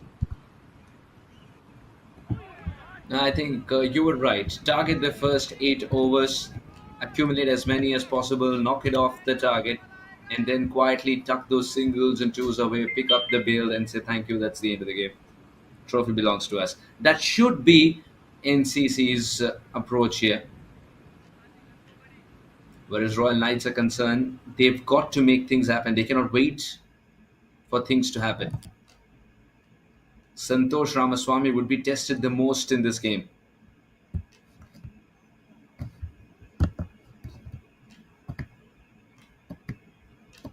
And it's not going to be an easy game for Royal Knights, also because of the kind of informed cricketers that you have in Nirvana CC. The level of cricket that they've played, for example, Shahbaz Irfan, the under 19 of Pakistan, I remember him in Lahore Qalandars as well. Webb of the keeper is very handy with the bat in hand. Abdul Ahad Malik from Rajasthan Royals, the IPL setup. Arjun Ajbani, again, someone who's been very impressive with the bat. So it's not going to be easy for Royal Knights to go through this batting lineup. But they've got to be in the mindset that this game can only be theirs if they pick up those 10 wickets. If they let it go the distance, there's only one winner, Nirvana CC. The mindset should be to pick up 10 wickets.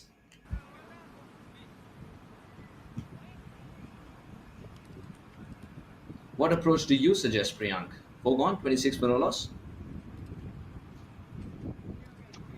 I think this is a good approach that the batting team is taking right now. But for Santosh, it's going to be very hard, very challenging. He needs at least in the next 4 overs, he needs at least 3 to 4 wickets to get this game back to his side. So momentum can shift, but it would take an extraordinary plan to get over it.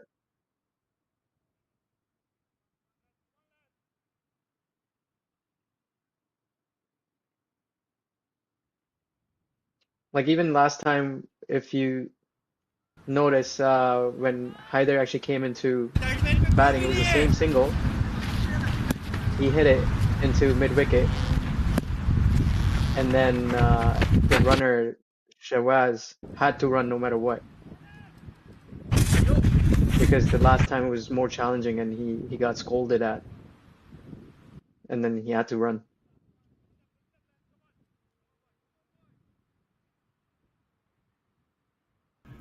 Communication is key here. They've batted well, they've played well in the entire tournament. It's about putting the finishing touches and not faltering while doing so. The game is under control as far as Nirvana Club are concerned.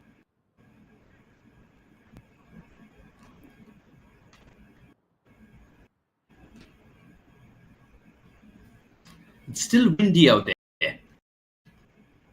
but I'm not seeing Vraj deliver with the same amount of sweat. His counterpart, Priyank.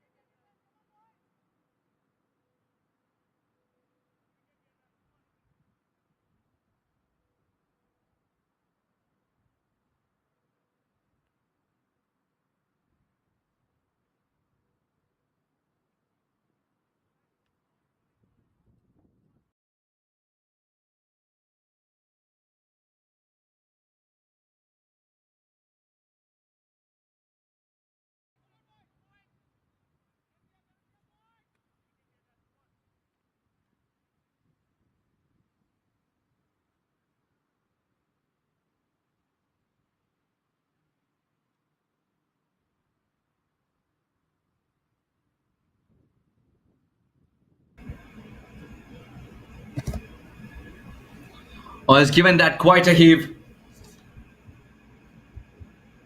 Will go beyond the ropes very easily. Haider Bhatti is batting in the fifth gear.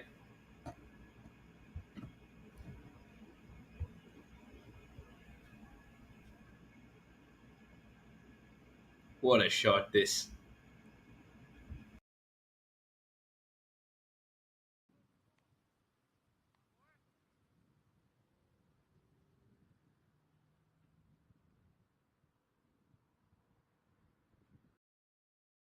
It's up in the air and caught. Hyder dismissed. He was a dangerous batter. He could have actually taken it. He could have finished the game within the next 6 overs. He was really going at it. But good wicket for Raj, and Hyder dismissed. The score is 33 for 1.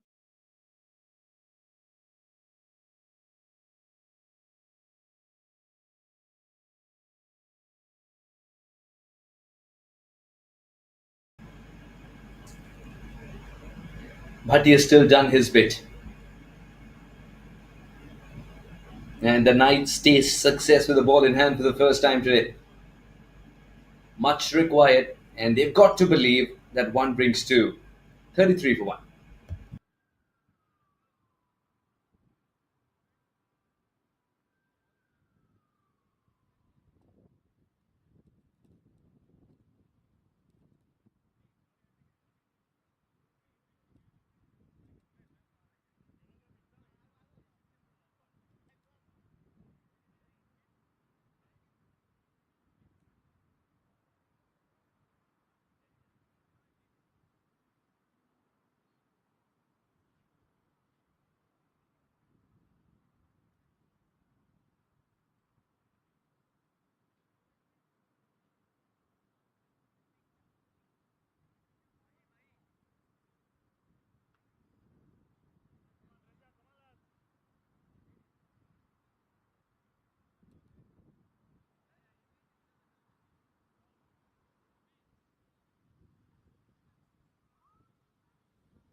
Not from the best part of the bat, and now you could see the buzz that has been created in Royal Knights CC. Every fielder is chirping. 5 overs gone, 33 for 1.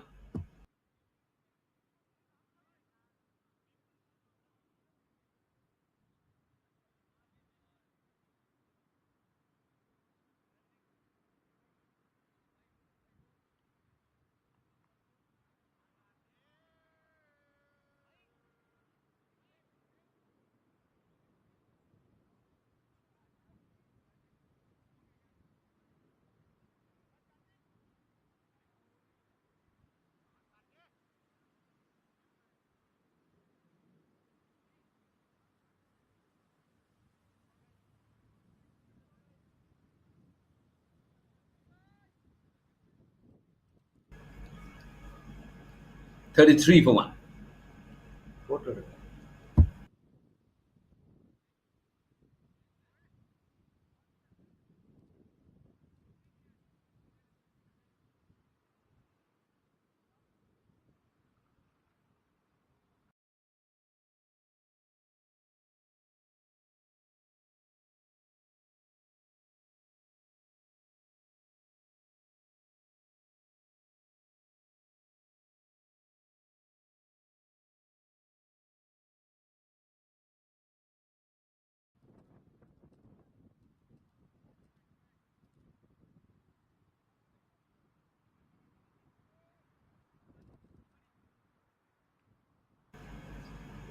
Karthik.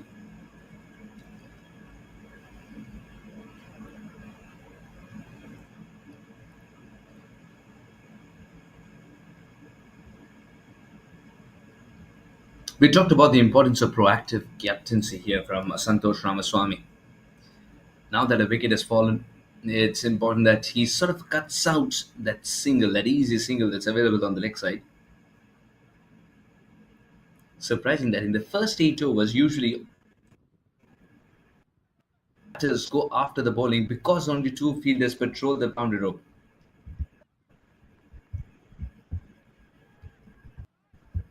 Singles are cut off, and in a big shots, you might lose your wickets, and that's something that Karthik wants.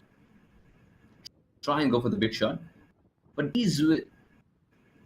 they're finding the singles here, and that's been surprising for me. Oh, great delivery, not too far away from the off stick. This is the luck factor. You need a little bit of luck as well. Karthik just cannot believe it.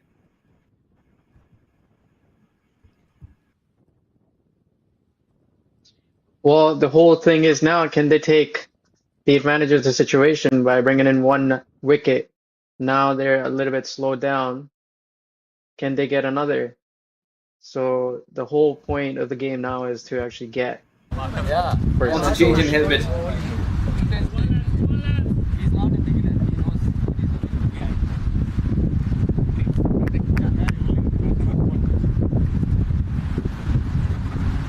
Come on, boy. Come on, Karthik, boy.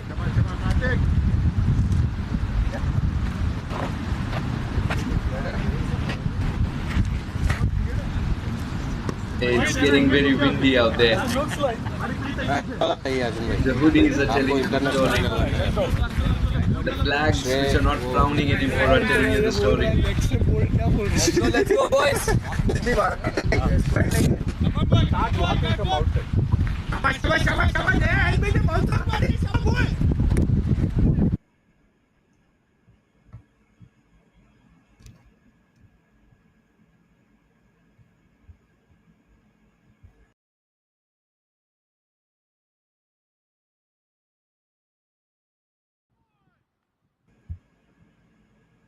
Slip in place. And the ball is starting to swing again. Wonderfully played through the offside. We'll get a single. And a single is a plenty at this stage for Nirvana.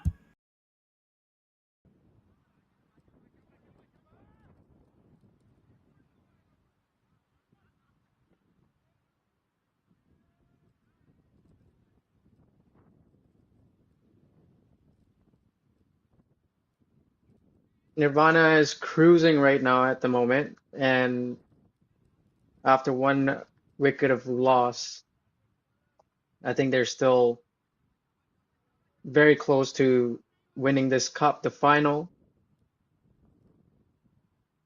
83 required in 34.2 overs, so I think they're really cruising it, and they can really win this. We'll get a And single. So that's the third single of the over. Because it's a subdued total, that should suffice. So the risk factor has got to be minimized when they're chasing this.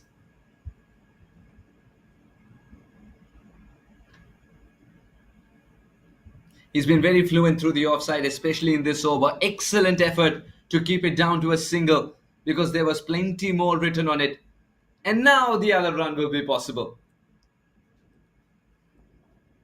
Good running by Raza, and Arjun responded brilliantly too.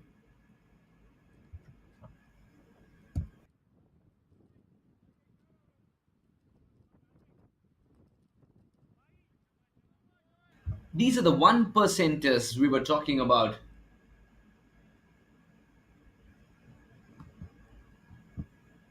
The Royal Knights have got to concentrate on these because there is just no cushion for them to make these errors.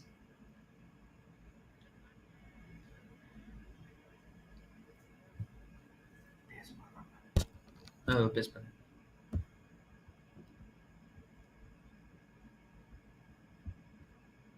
Using his feet, but he'll only get a single as a result.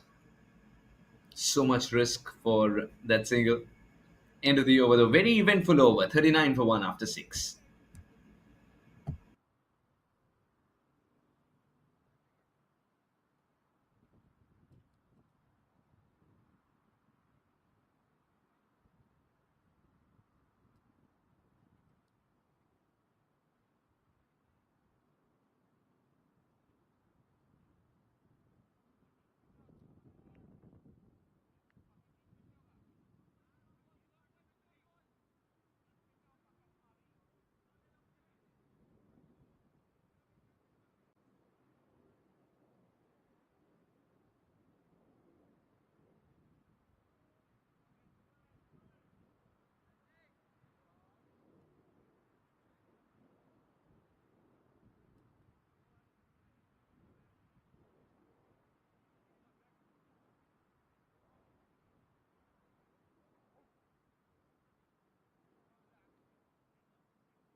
It's 39 for 1 after 6 overs.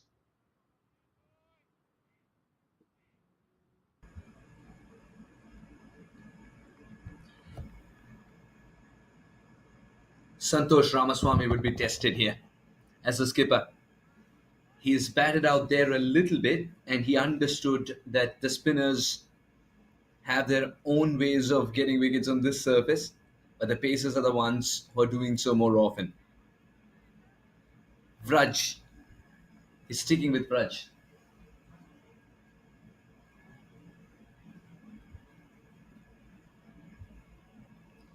Constantly, the keeper is having a word with the skipper, who himself is at first slip. When the opposition requires 2.3 and over, it's important that the 1%ers are done right, and that's exactly when you'll earn the luck required to produce wickets as well. Right now, the slip has faded away, as third man is something they can afford now. Remember, 8 overs of the first power play. That means only 2 men can patrol the boundary ropes. One of them is a very conventional third man in the shape of the captain himself, Priyank. Is he going to target the stumps here or ball outside off? I think the best would be to attack the stumps as much as they can, because right now they need to get. It's not about the dot balls; it's about getting the wickets. So if they can work something out from here, Royal Knights, they can really, like, that's their only go-to at this moment. So they have to work into getting wickets. They need at least 3 wickets in the next 4 overs.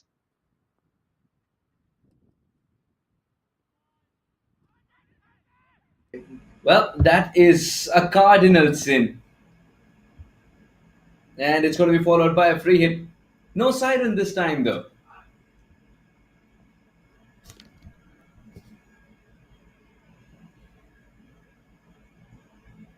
You cannot afford that as a team right now, so you have to make sure that you keep on the basics and just keep attacking the stump rather than really being aggressive and trying to scare the batter or anything like that. You need to just bowl wicket to wicket, just keep yourself composed and just wait until what happens.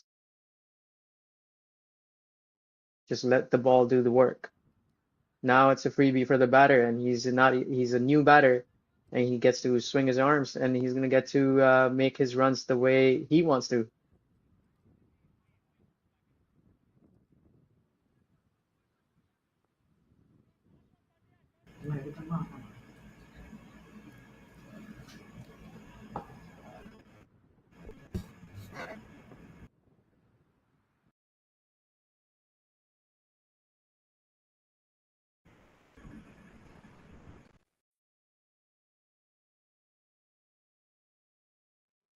That's amazing fielding on the boundary. I don't know if it was close. I don't know if we were gonna go to the umpire, TV umpire, to see if it was a boundary or not, but great effort in the end. That's the kind of lifts the whole team up. And Vraj wants to see more of this from his teammates. The kind of support that he deserves and requires, if the Royal Knights rather, will have to miss.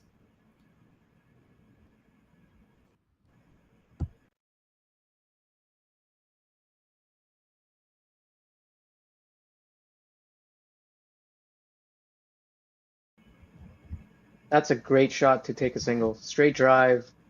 If the ground was any faster, it would have just went through. But amazing shot for a single.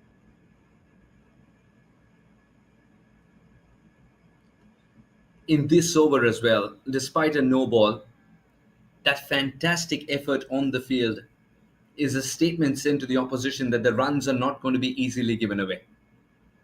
Making the opposition earn for their runs here, earn their runs is important. I did it.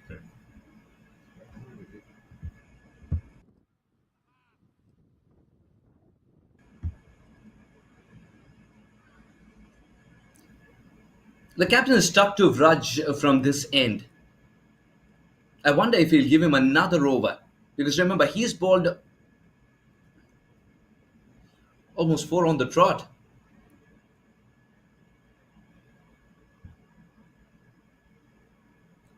Raj, can he get this right? Oh, that's hit hard. High and handsome. This is a remarkable strike. No half measures whatsoever from Arjun. A clean swing of the bat. And I think the story will end as the ball was never to be found again. This is a magical hit. Priyank, you would have They're enjoyed just every trying bit to of take this. charge. Oh yeah, they're just trying to take charge and they're trying to finish the game as early as possible. So it's really all about can they do it quick enough? Because they're winning. It's no way that they can lose from here. 68 needed, 9 wickets left. They're just trying to use the power play and get the runs quick as possible.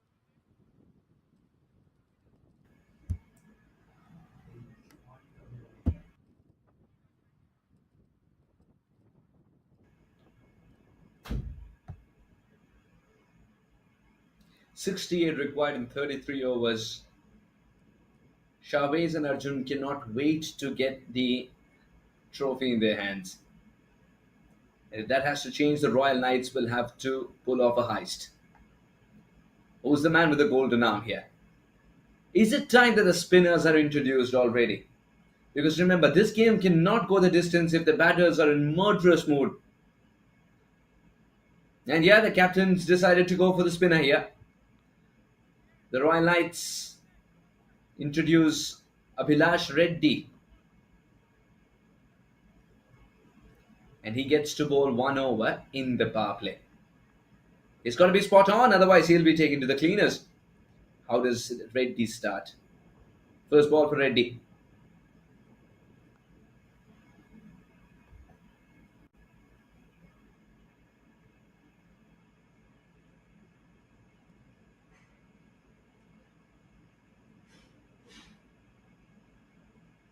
Priyank, you mentioned that the outfield is quick in some parts and perhaps not so quick in the others. It's a very different kind of a cricket ground. Lasky Detroit.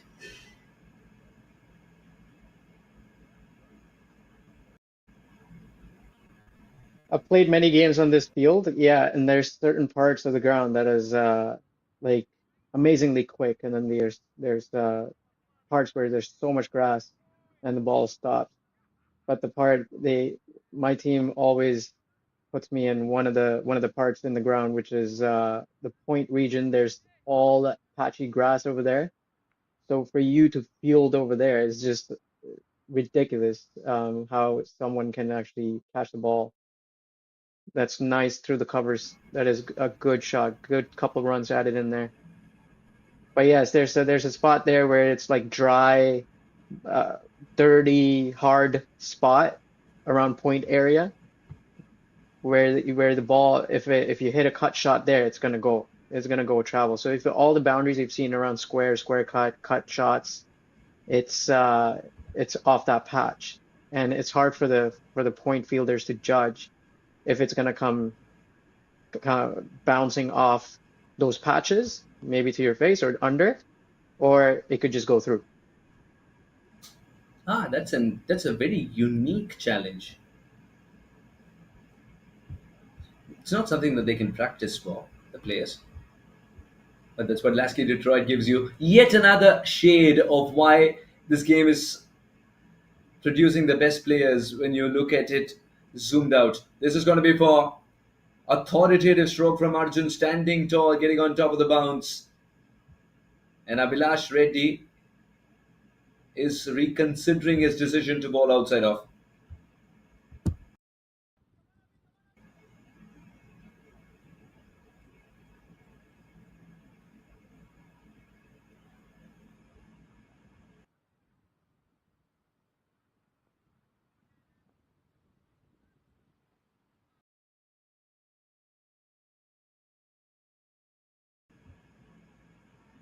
Remember, every time a boundary is scored, the over has got the runs they require. in that over. Nirvana CC have also got the runs required in next over. Sprinkle a couple of singles in there as well. They've done industrial for the third over as well. And this over has already gone for 10. And more. And more. This is the biggest that we've seen so far. 16 runs come off Abhilash Reddy's over.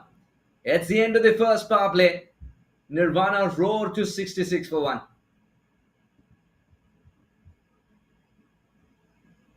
Priyank, this is a hit and a half. At this point, they have nothing to lose. All they want to do is just make the score, use the power play, spinners on, off spinner in, no long on, and batters just utilizing the whole entire atmosphere and the environment they're in. So it's no pressure game and just take over the bowlers that are coming in. Just give them the arm swing that they need, the batters, and they can make the score. And they're going to finish the game within the next, hopefully in the next 20 overs. That seems to be the plan, and even earlier if these two hang around. Because Arjun and Chavez, both of them are hitting the ball cleanly and a long, long way. Captain decides to assume charge. It's going to be him rolling the arm over. Can he provide some magic, some momentum for the Royal Knights?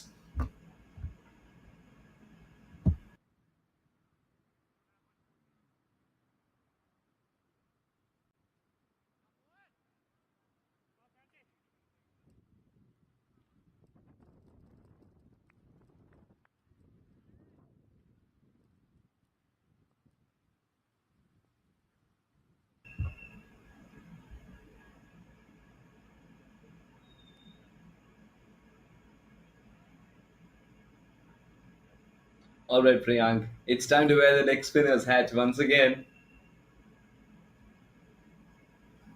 Starts off well there. Santosh is easing the ball outside his comfort zone. But he's gone closer. Can't give any more room and be predictable. Priyank?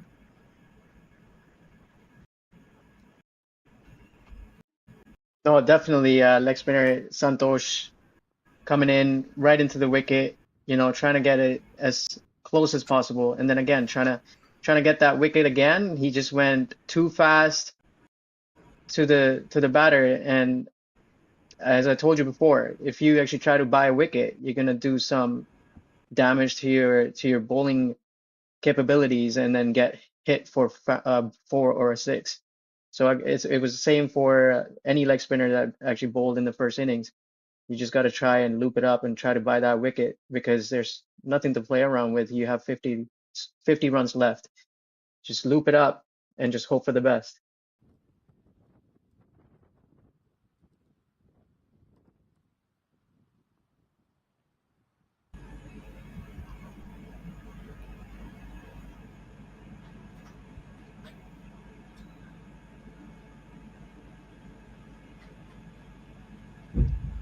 Santosh is really keeping the line Santosh tight. is absolutely. He Priyank he now. knows Can what he he's toss doing. one up?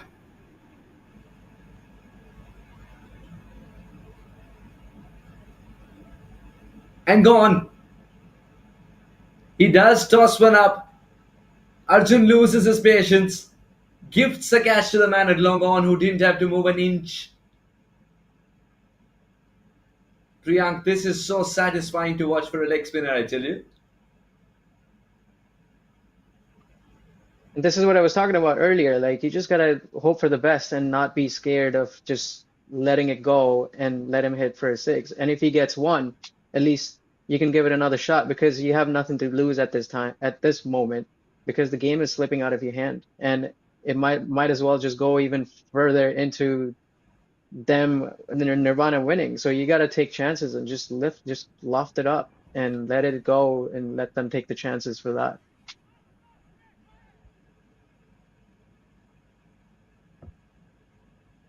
And that brings to the crease the dangerous Abdullah Had Malik. He is a powerful striker of the cricket ball, one of the most fluent southpaws. There was a time when he was ruling the East Coast. Every tournament he'd go to, he'd come back with trophies. I remember seeing him in one of those tournaments called the Big Three, in which he really tore into the bowling attack. Abdullah Had Malik, and that was all power. Santosh has shown how wicket is taken. He's got to keep it going. Slip in place. First ball for Abdullah Had, last ball for Santosh in the over. What do you think? He's gonna bowl a googly, or is he gonna bowl something into him so he could take a swing and get a wicket?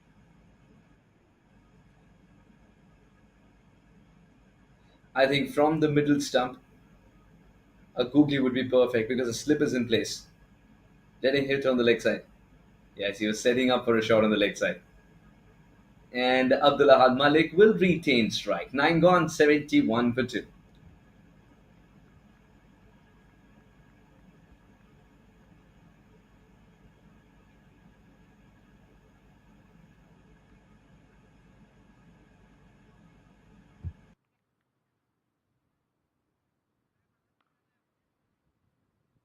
The scorecard is looking amazing for Nirvana. There's everybody scored in double digits, over 20 runs.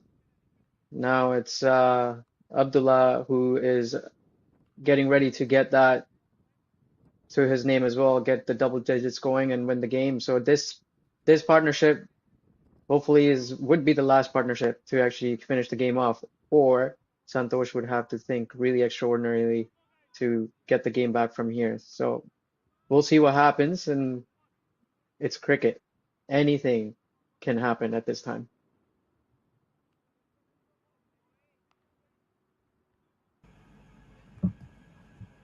The captains decided to go with spin on either side now.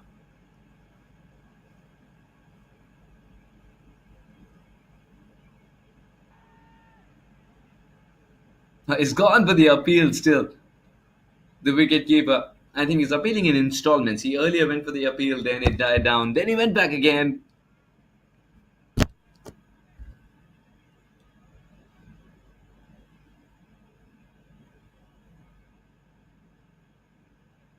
That line is not going to be a wicket taking line, and at this stage, it's about the wickets for the Knights to stay in the game.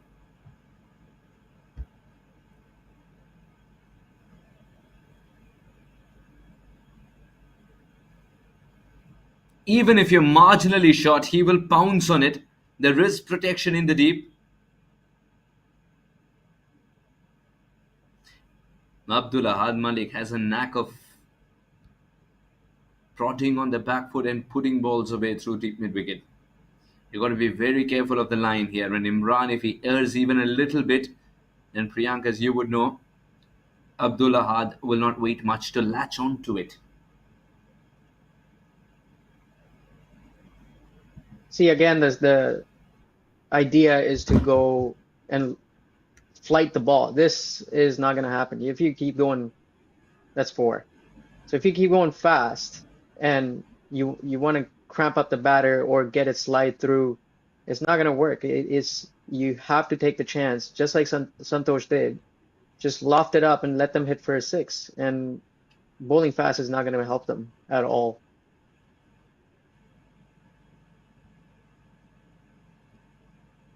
The spinner's got to stick to what he knows the best. If he's trying to be quicker than what he's practiced as well, he were in line, and that's what made it easy for Chavez to swivel with perfection to send it for 4. This 2025 has been a milestone here for Mich-CA. Now, this is what a spinner knows the best. He slowed it down, pushes it away from the hitting arc. Raza had committed himself early, and the keeper does the rest. This is exactly what you're looking for as a spinner. So satisfying. Rather soul satisfying.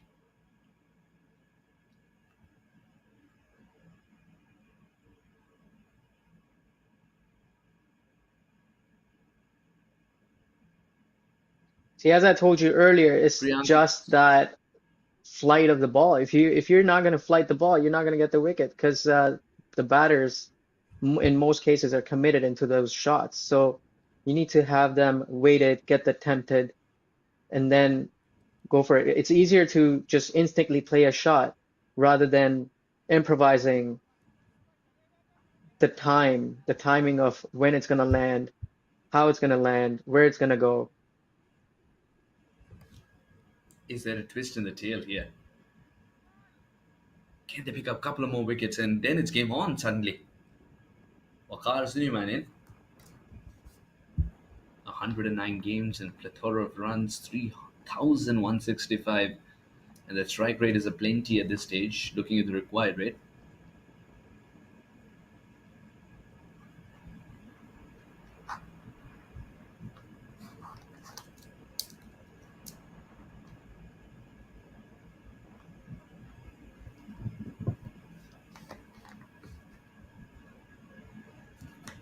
the spinners are doing the trick. This was, I think, the delivery that he's been practicing from the front of the I think he's hand. going to go for a fast one.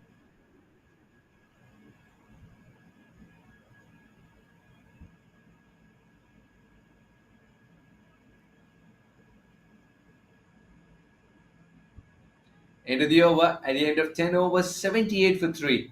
NCC 40 runs away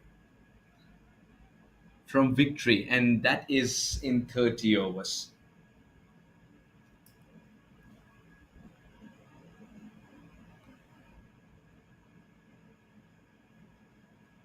They got to be right on the money all the time. Royal Knights, they just cannot let complacency creep in. They're buzzing, yes. They're chirping, yes. They got to keep it going. 3 for 53. Dilbar was excellent with the ball in hand, and Santosh and Imran have picked up a wicket. Braj has also picked up a wicket, but the runs leaked have been way too much. The captain continues.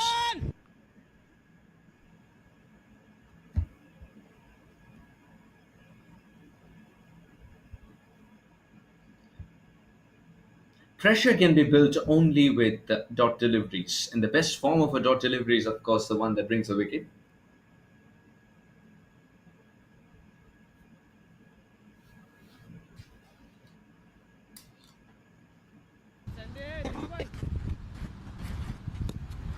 It's 39 runs more needed in 29.5 overs.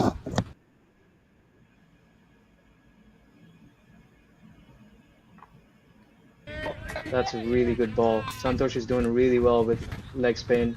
He batted really well too. He understands the game, and he's a good captain to have.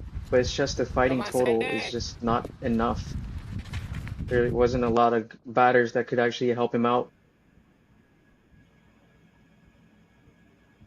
Oh, that's the poor delivery. And it'll be easily put away. Santosh knows that he just cannot afford even one freebie.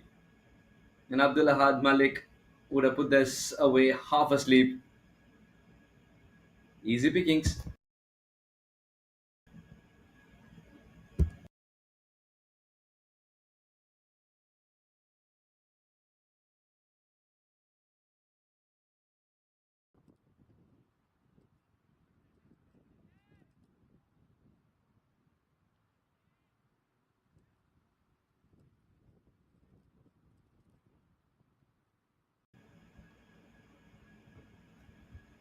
Oh, that's a massive heave on the leg side. And it has written on it, good luck retrieving that. Santosh being taken to the cleaners. Abdul Ahad Malik in a hurry to finish things off. Priyank, this was a biggie. And a statement sent to the opposition. It was right in the arc, and I think this was the biggest of all of them, the ones that we've seen already. They really want to finish it with before 15 overs. And I think they're doing a really good job.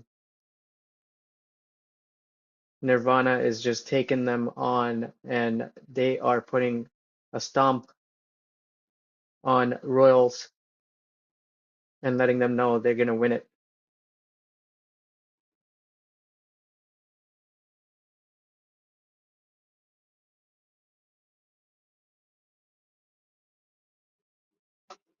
This is really dominating by Nirvana, and I think they're doing a really good job in showing aggression and finishing off at it as early as possible, get the cup, and go home.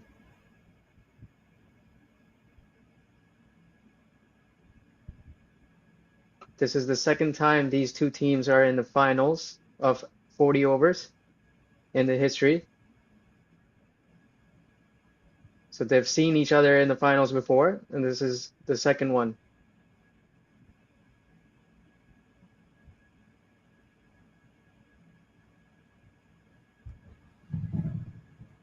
Who prevailed the last time?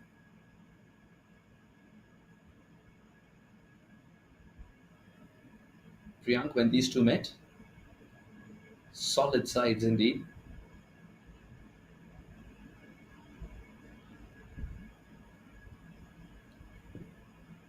Oh, that is very well done. Less risk, great reward, 4 more.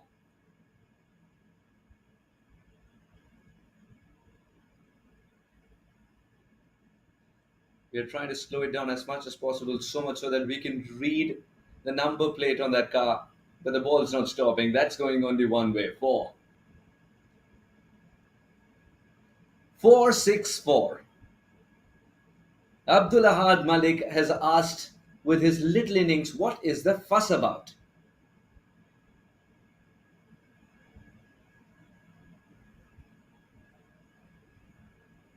Oh, this was the response you could expect from Santosh. Quick and nasty. 11 gone, 93 for 3.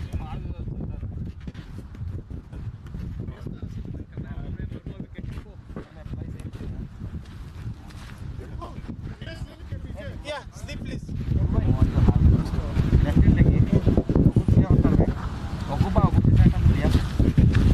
Lagi ya, betul. Kalau ya.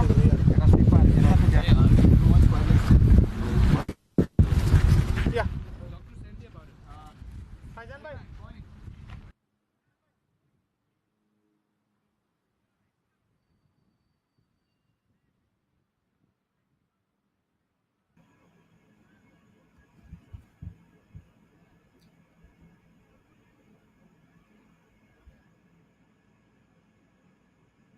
Abdul Ahad Malik is calculating the route to 25 and he's suggesting 4 biggies.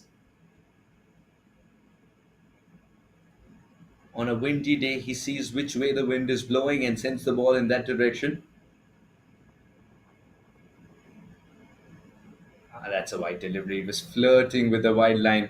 Umpire said, there's not much the batter can do.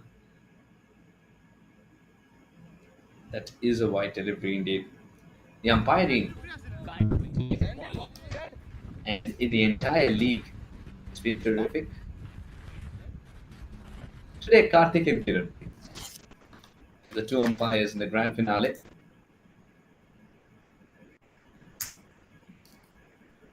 Now, 2,000 plus players, and with teams like Metro Detroit Club, Greater Detroit Club, Detroit Super Kings Cricket Club, all of them participating ever since the inception in 2001 tells you that a community is being built with great care and with cricket at the forefront of it. That's the magic of Mich-CA, the only cricket league in the USA that live streams over 400 plus league games.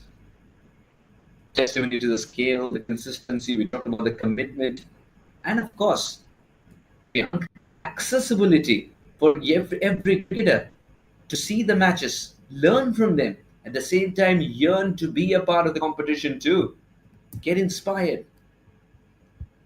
Kudos to Taifur Rahman, the chairman, Hardeep Singh, the vice chairman, Praveen Chaudhary, the secretary, Ravi Chalanti, we talked about him, his role as a treasurer, and Iftikhar Ahmed, who's taking care of PR and events. He's been magnificent as well. And a big thank you to the umpiring, statistics, and the ground staff teams, because it's only because of them that we are able to have such smooth games of cricket.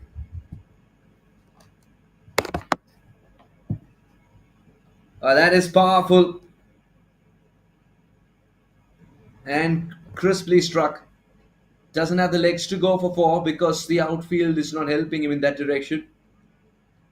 But talking about crispy, well, you can't miss out Authentica in Troy. Delicious food all the time. Oh, Grizzlies in Auburn. Thank you so much to all the sponsors, especially the local restaurants, because now with your support and association with cricket, you get embedded in our daily lives. You get embedded even more so now. So all those who are around that region, please scan the QR codes and upload the to be eligible for gift certificates.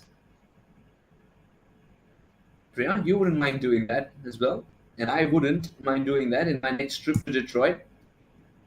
That's definitely on the cards now that you've prompted me to go. It's such good cricket on offer as well. So please Oh yeah, scan your it's QR code and upload the receipt, yeah, for gift certificates. Bismillah in Warren, Andhra Cafe in Farmington. I can't wait for the Gongra. Akshay Patra in the Farmington Hills. What cuisine would you prefer? Priyank, come on.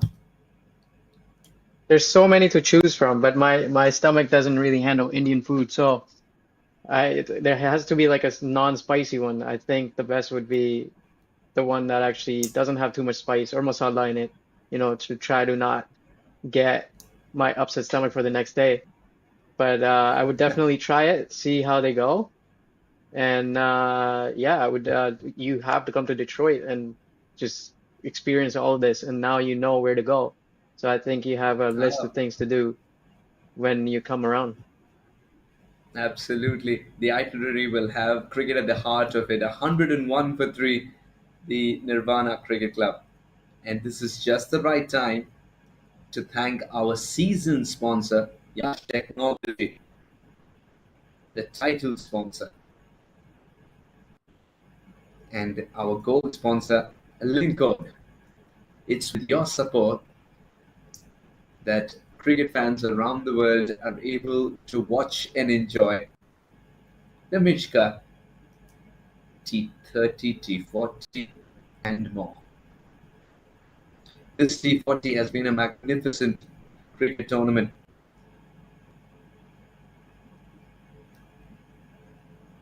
Generating new heroes for the region, generating role models for the next generation of cricketers, and carrying forward the vision, all while building a cricket culture in America even more so. There are different leagues that have sprung up in the region, but this one has been there for 25 years, holding the same promise of building legacies and setting a benchmark for all the regional leagues as well, as this one is broadcast and streamed. Kudos to Mich-CA. And kudos to all the gentlemen that I named. Taifur Rahman ji, Hardeep Singh ji, Praveen Chaudhary, Ravi Chalanti, and Iftikhar Ahmed. And a big thank you to ACN as well for embracing technology to bring together the communities and the cricketing talent that's around. The scouts are always watching every league of the planet for the bigger leagues that are to come. And who is to say the next superstar is not going to be from Michigan? He might as well be. At least 2 runs. Putting the touches here, Abdul Ahad Malik and Waqar. Priyank, It's been a brilliant of cricket. It's been a good game of cricket too.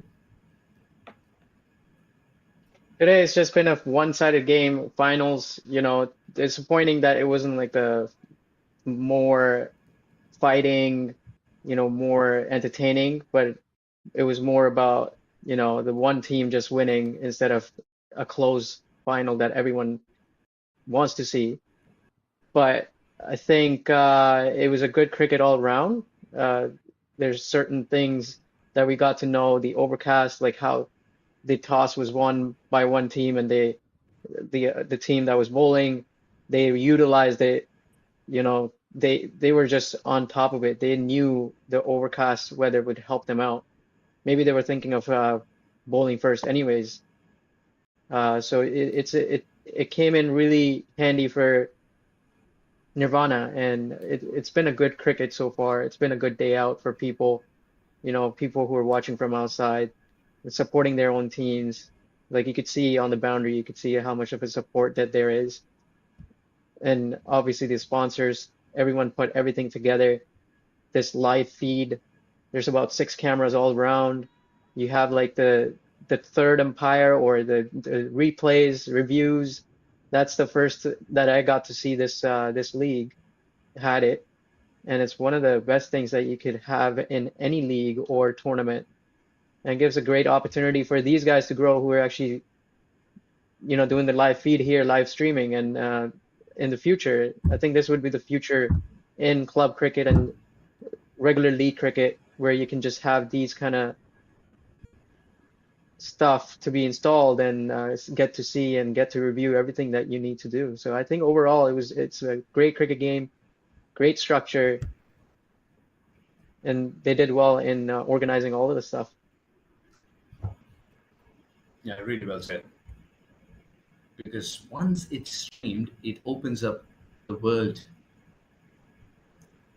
A lot of opportunities come your way, and at the same time, not only are you noticed as a budding talent, but it also becomes a benchmark for all the other leagues to follow suit. You're actively contributing to the sport in the region, generating local heroes while you give them a chance to be the best in the business, while people from other parts of not just the country but the world come and play. This is the first step to a bigger, brighter future of cricket, and it looks really bright indeed in Detroit. Thanks to Mich-CA, and thanks to all their efforts across formats, across tournaments. It's a step in the right direction, and may it continue to do so. Feed the higher level with fantastic talent.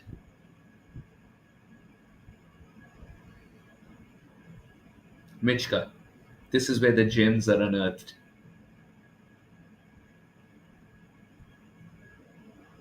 Abhilash Reddy, he's got to make a good comeback here. Went for runs in the first over. He can't go for as many in this one, trust me, because only 10 required to win. He's got to pick up a wicket to try and delay the win for the NCC. Shiraz would be a mighty pleased owner today. His team's been magnificent. It's been one-way traffic. Tamil's 25, Santosh's 24. Only forms of resistance. Then 108 for 3, Nirvana CC already with 10 runs to get. Dilbar took a bit of time, but then was amongst the wickets.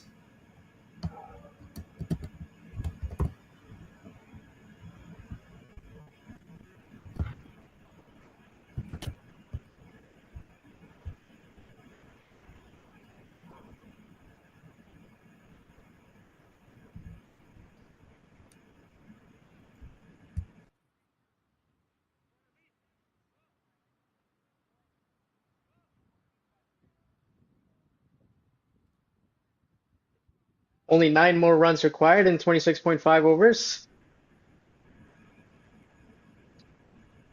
I think it's doable.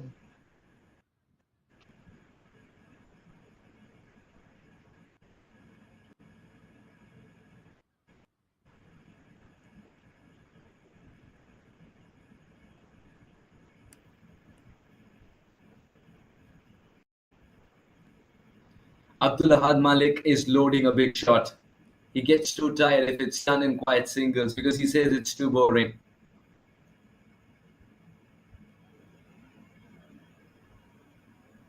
Reddy has gone for 18 in 8 deliveries.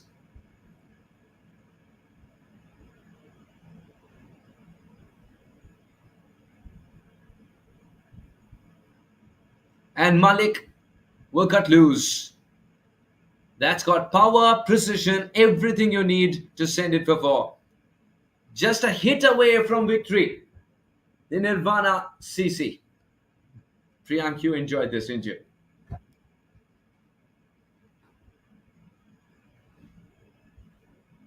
Definitely. They are getting closer and closer to lifting that cup. And is that it? Or is that, oh, that's it. The game's done. That's the finishing runs by Abdullah.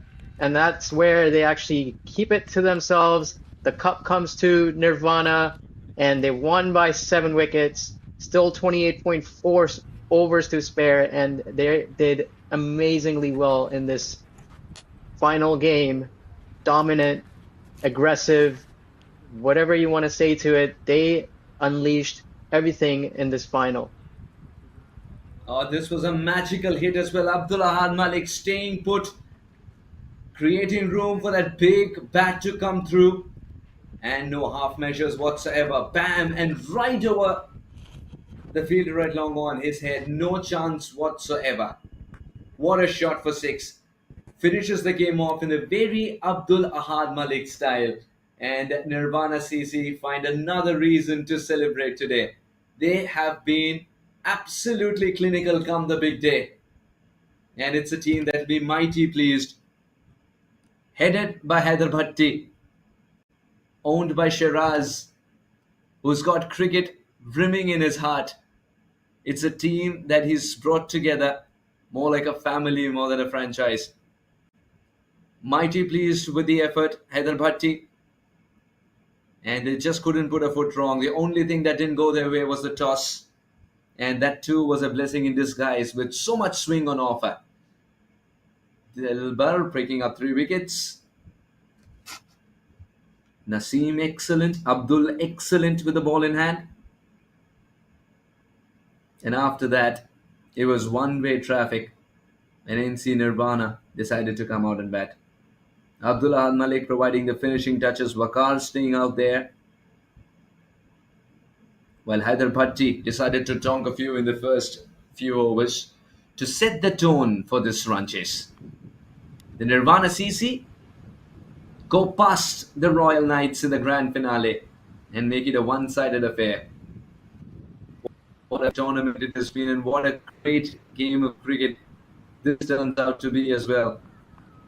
One-way traffic indeed, but Nirvana CC will be mighty proud of the way they've got the victory here. Royal Knights CC winning the toss and choosing to bat first. Tamir top scoring with his 25. Santosh's 24 was a form of resistance that they were proud of, but only while it lasted. Dilbar picking up 3 wickets. I think he played 2 games in one. But one where he was struggling, the other when he made a fabulous comeback. Telling you what a line-hearted cricketer looks like is this. Abdul's 2 wickets, first picking up the wicket of the very first ball of his, and Naseem, of course, didn't disappoint come the big game. Mohit also bowled well, not making it to the top 3 though. Nirvana C replied 32 of 15. Abdullah Ahad Malik top scoring and scoring at a brilliant pace, brisk pace. And Chavez's 26 and Arjun's 24 sealed the deal indeed as they were chasing a subdued 118 Nirvana CC. Wicket apiece for Santosh, Raj and Imran. It was never going to be enough when the cushion was just 117. So the Nirvana CC win by 7 wickets and are the champions of T40, brought to you by Mich-CA. All right, Mich-CA T40 sees its champion Nirvana CC. They win by 7 wickets. And all in all, it's been a fantastic game of cricket, Priyank. Oh yeah, it's been an amazing day for Nirvana, obviously, but Royal Knights were struggling, and they made it to the finals. That's a big accomplishment, and they can work on it for the next season. But this has been an amazing season for both the teams. And this brings us to the end of what has been a thrilling contest here today. We've witnessed all the exceptional cricket, breathtaking strokes. We've witnessed all the stuff that actually been out of the ground for sixes and fours, and the final over with 1-6 to finish the game. In the end, it's just one team who's going to win, and Nirvana did amazingly well, and they're going to lift the cup soon. So we're going to come back to the presentation, and then from now on behalf of the commentary team, thank you for joining us. Until next time, take care and keep enjoying the game we all love, cricket.